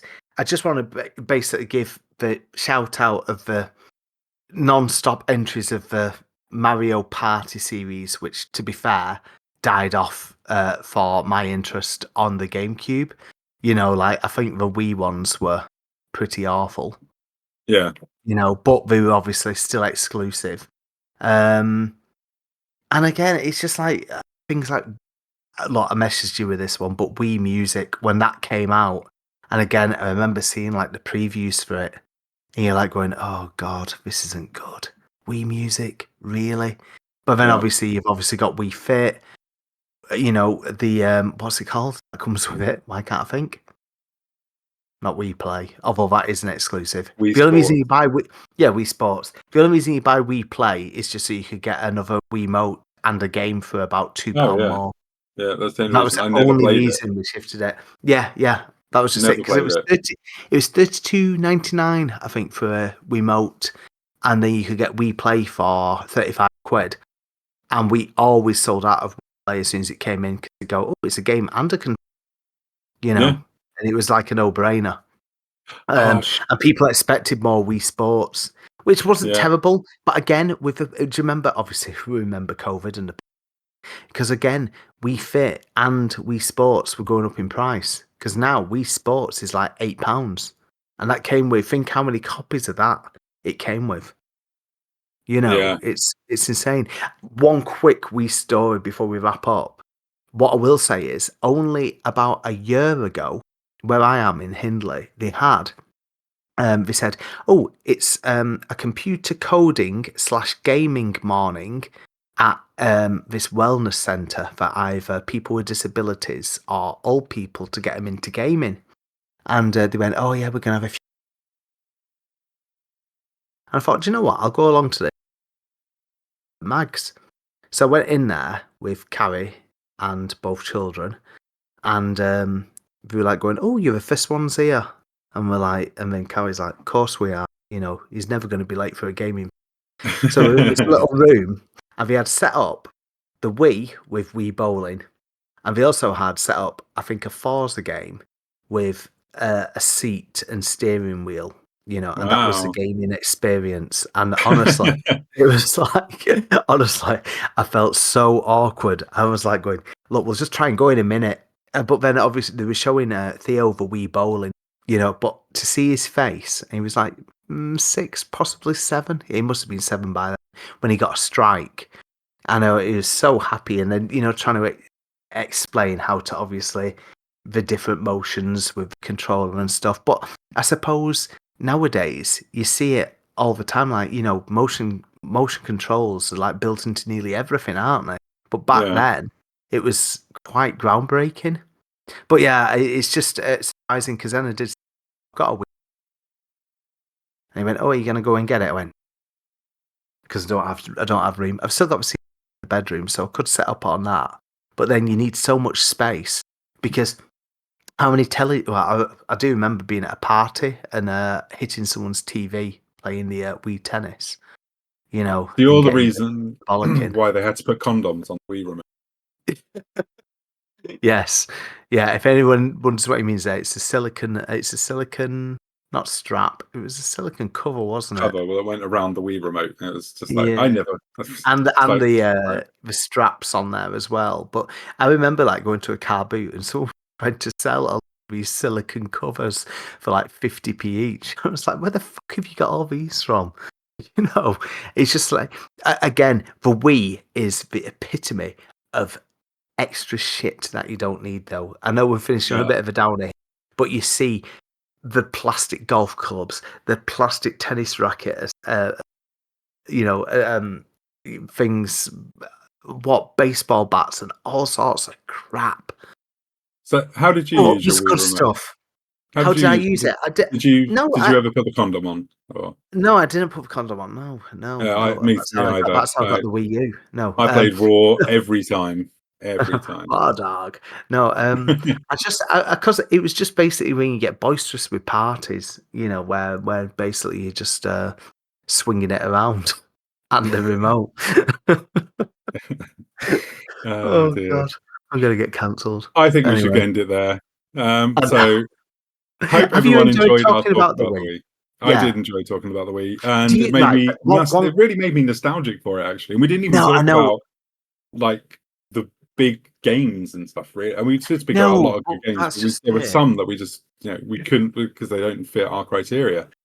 We didn't really Look get at properly into everything the we've history and discussed. everything else about the system. But you So it's don't need to with this. It's just a walk down memory lane. Look, the fact it's almost 20 years ago since, and I've told this story before, I high-fived a customer who managed to get a Wii because back in retail when you used to have actual queues, I was like on till 6, so he had to come down. I went, I've got you here, holding it like above my head like John Cusack and Say Anything.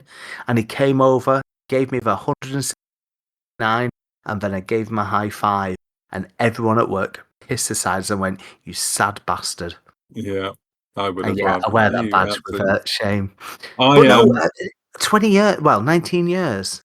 yeah. WTF? Well, I got 2 Wiis when I bought my Wii, both because I bought one from a little indie game shop called Gametron and picked it up Yeah. on midnight launch. And then the following day, I was sitting there playing Zelda, and then the doorbell rang. Well, the buzzer, because I was in a flat at the time, and I was like, "Hello, oh, yeah, delivery. What's this?" And went down. It was my Argos delivery that I'd already paid for and completely forgot about for my Wii with Zelda. And oh god, so I tried to take it back to them, but they were like, "Oh, we can't because it's an online one. You need to send it back." And I was like, Still the so, same case nowadays "Yeah." with stuff like that. I don't know So why. I had to then put it on eBay, and I just put it on as like I did an either buy it now for 200, no, what was it? Yeah, 200 quid, I think. Yeah. Yeah. Or A I would small put it to profit. auction, but then someone put a bid in and got rid of the buy it now. And it ended up going for £650. I was like, why didn't you just buy it now? I just wanted my money back. Oh my god! But again, this is what I mean. They were quite sought after. I think I've said it before on here. When I got my Wii, it broke on day 2. It's the only time I bought hardware. So I was playing fuck, what's the Zelda game called? Because I got it with it. Twilight Princess. Yeah, Twilight Princess. Yeah, with Yeah, the wolf. Yeah. yeah. So I remember playing that. I thought, all right. I played it till about 2 a.m. and then I got back up again at 7:30 in the morning. Turned on the Wii. just black screen. I was like, what's happened? I was like, oh no. And then I had to take it back. And then luckily, I think about 2 days later, I think Game got something before we did. So obviously I had to get it from Game. But yeah, it's that's the only time I bought hardware and it failed me so quickly. But I was lucky. I was lucky. But then because of that, I never restarted Zelda. Even though it was like only a few hours into it. I was like, no. Mate, it's a good game. I like That was the last Zelda. That's the last one that I tried to buy. That'll be on the Nintendo Switch Online. Yeah. Will it? No, listen, I've enjoyed this tonight. I'm glad that we're able to get it done. I hope that listeners go, well, do you know what? I need to go to CX. I need to go and take my crisp £10 note and leave with some Nintendo goodness, you know. And if you do, pop it in the Discord and show us what wee bargains that you've got. Nobody listens to the end. Just it. Oh, do we not? Right, okay. No, nobody listens to the end. No, if they did, there would be comments to some of the stuff. Yeah. And show us all the wee bargains. Yeah. We'll leave it there. Thank you very much for joining me, Paul. No worries. And next time we'll find out what time is love.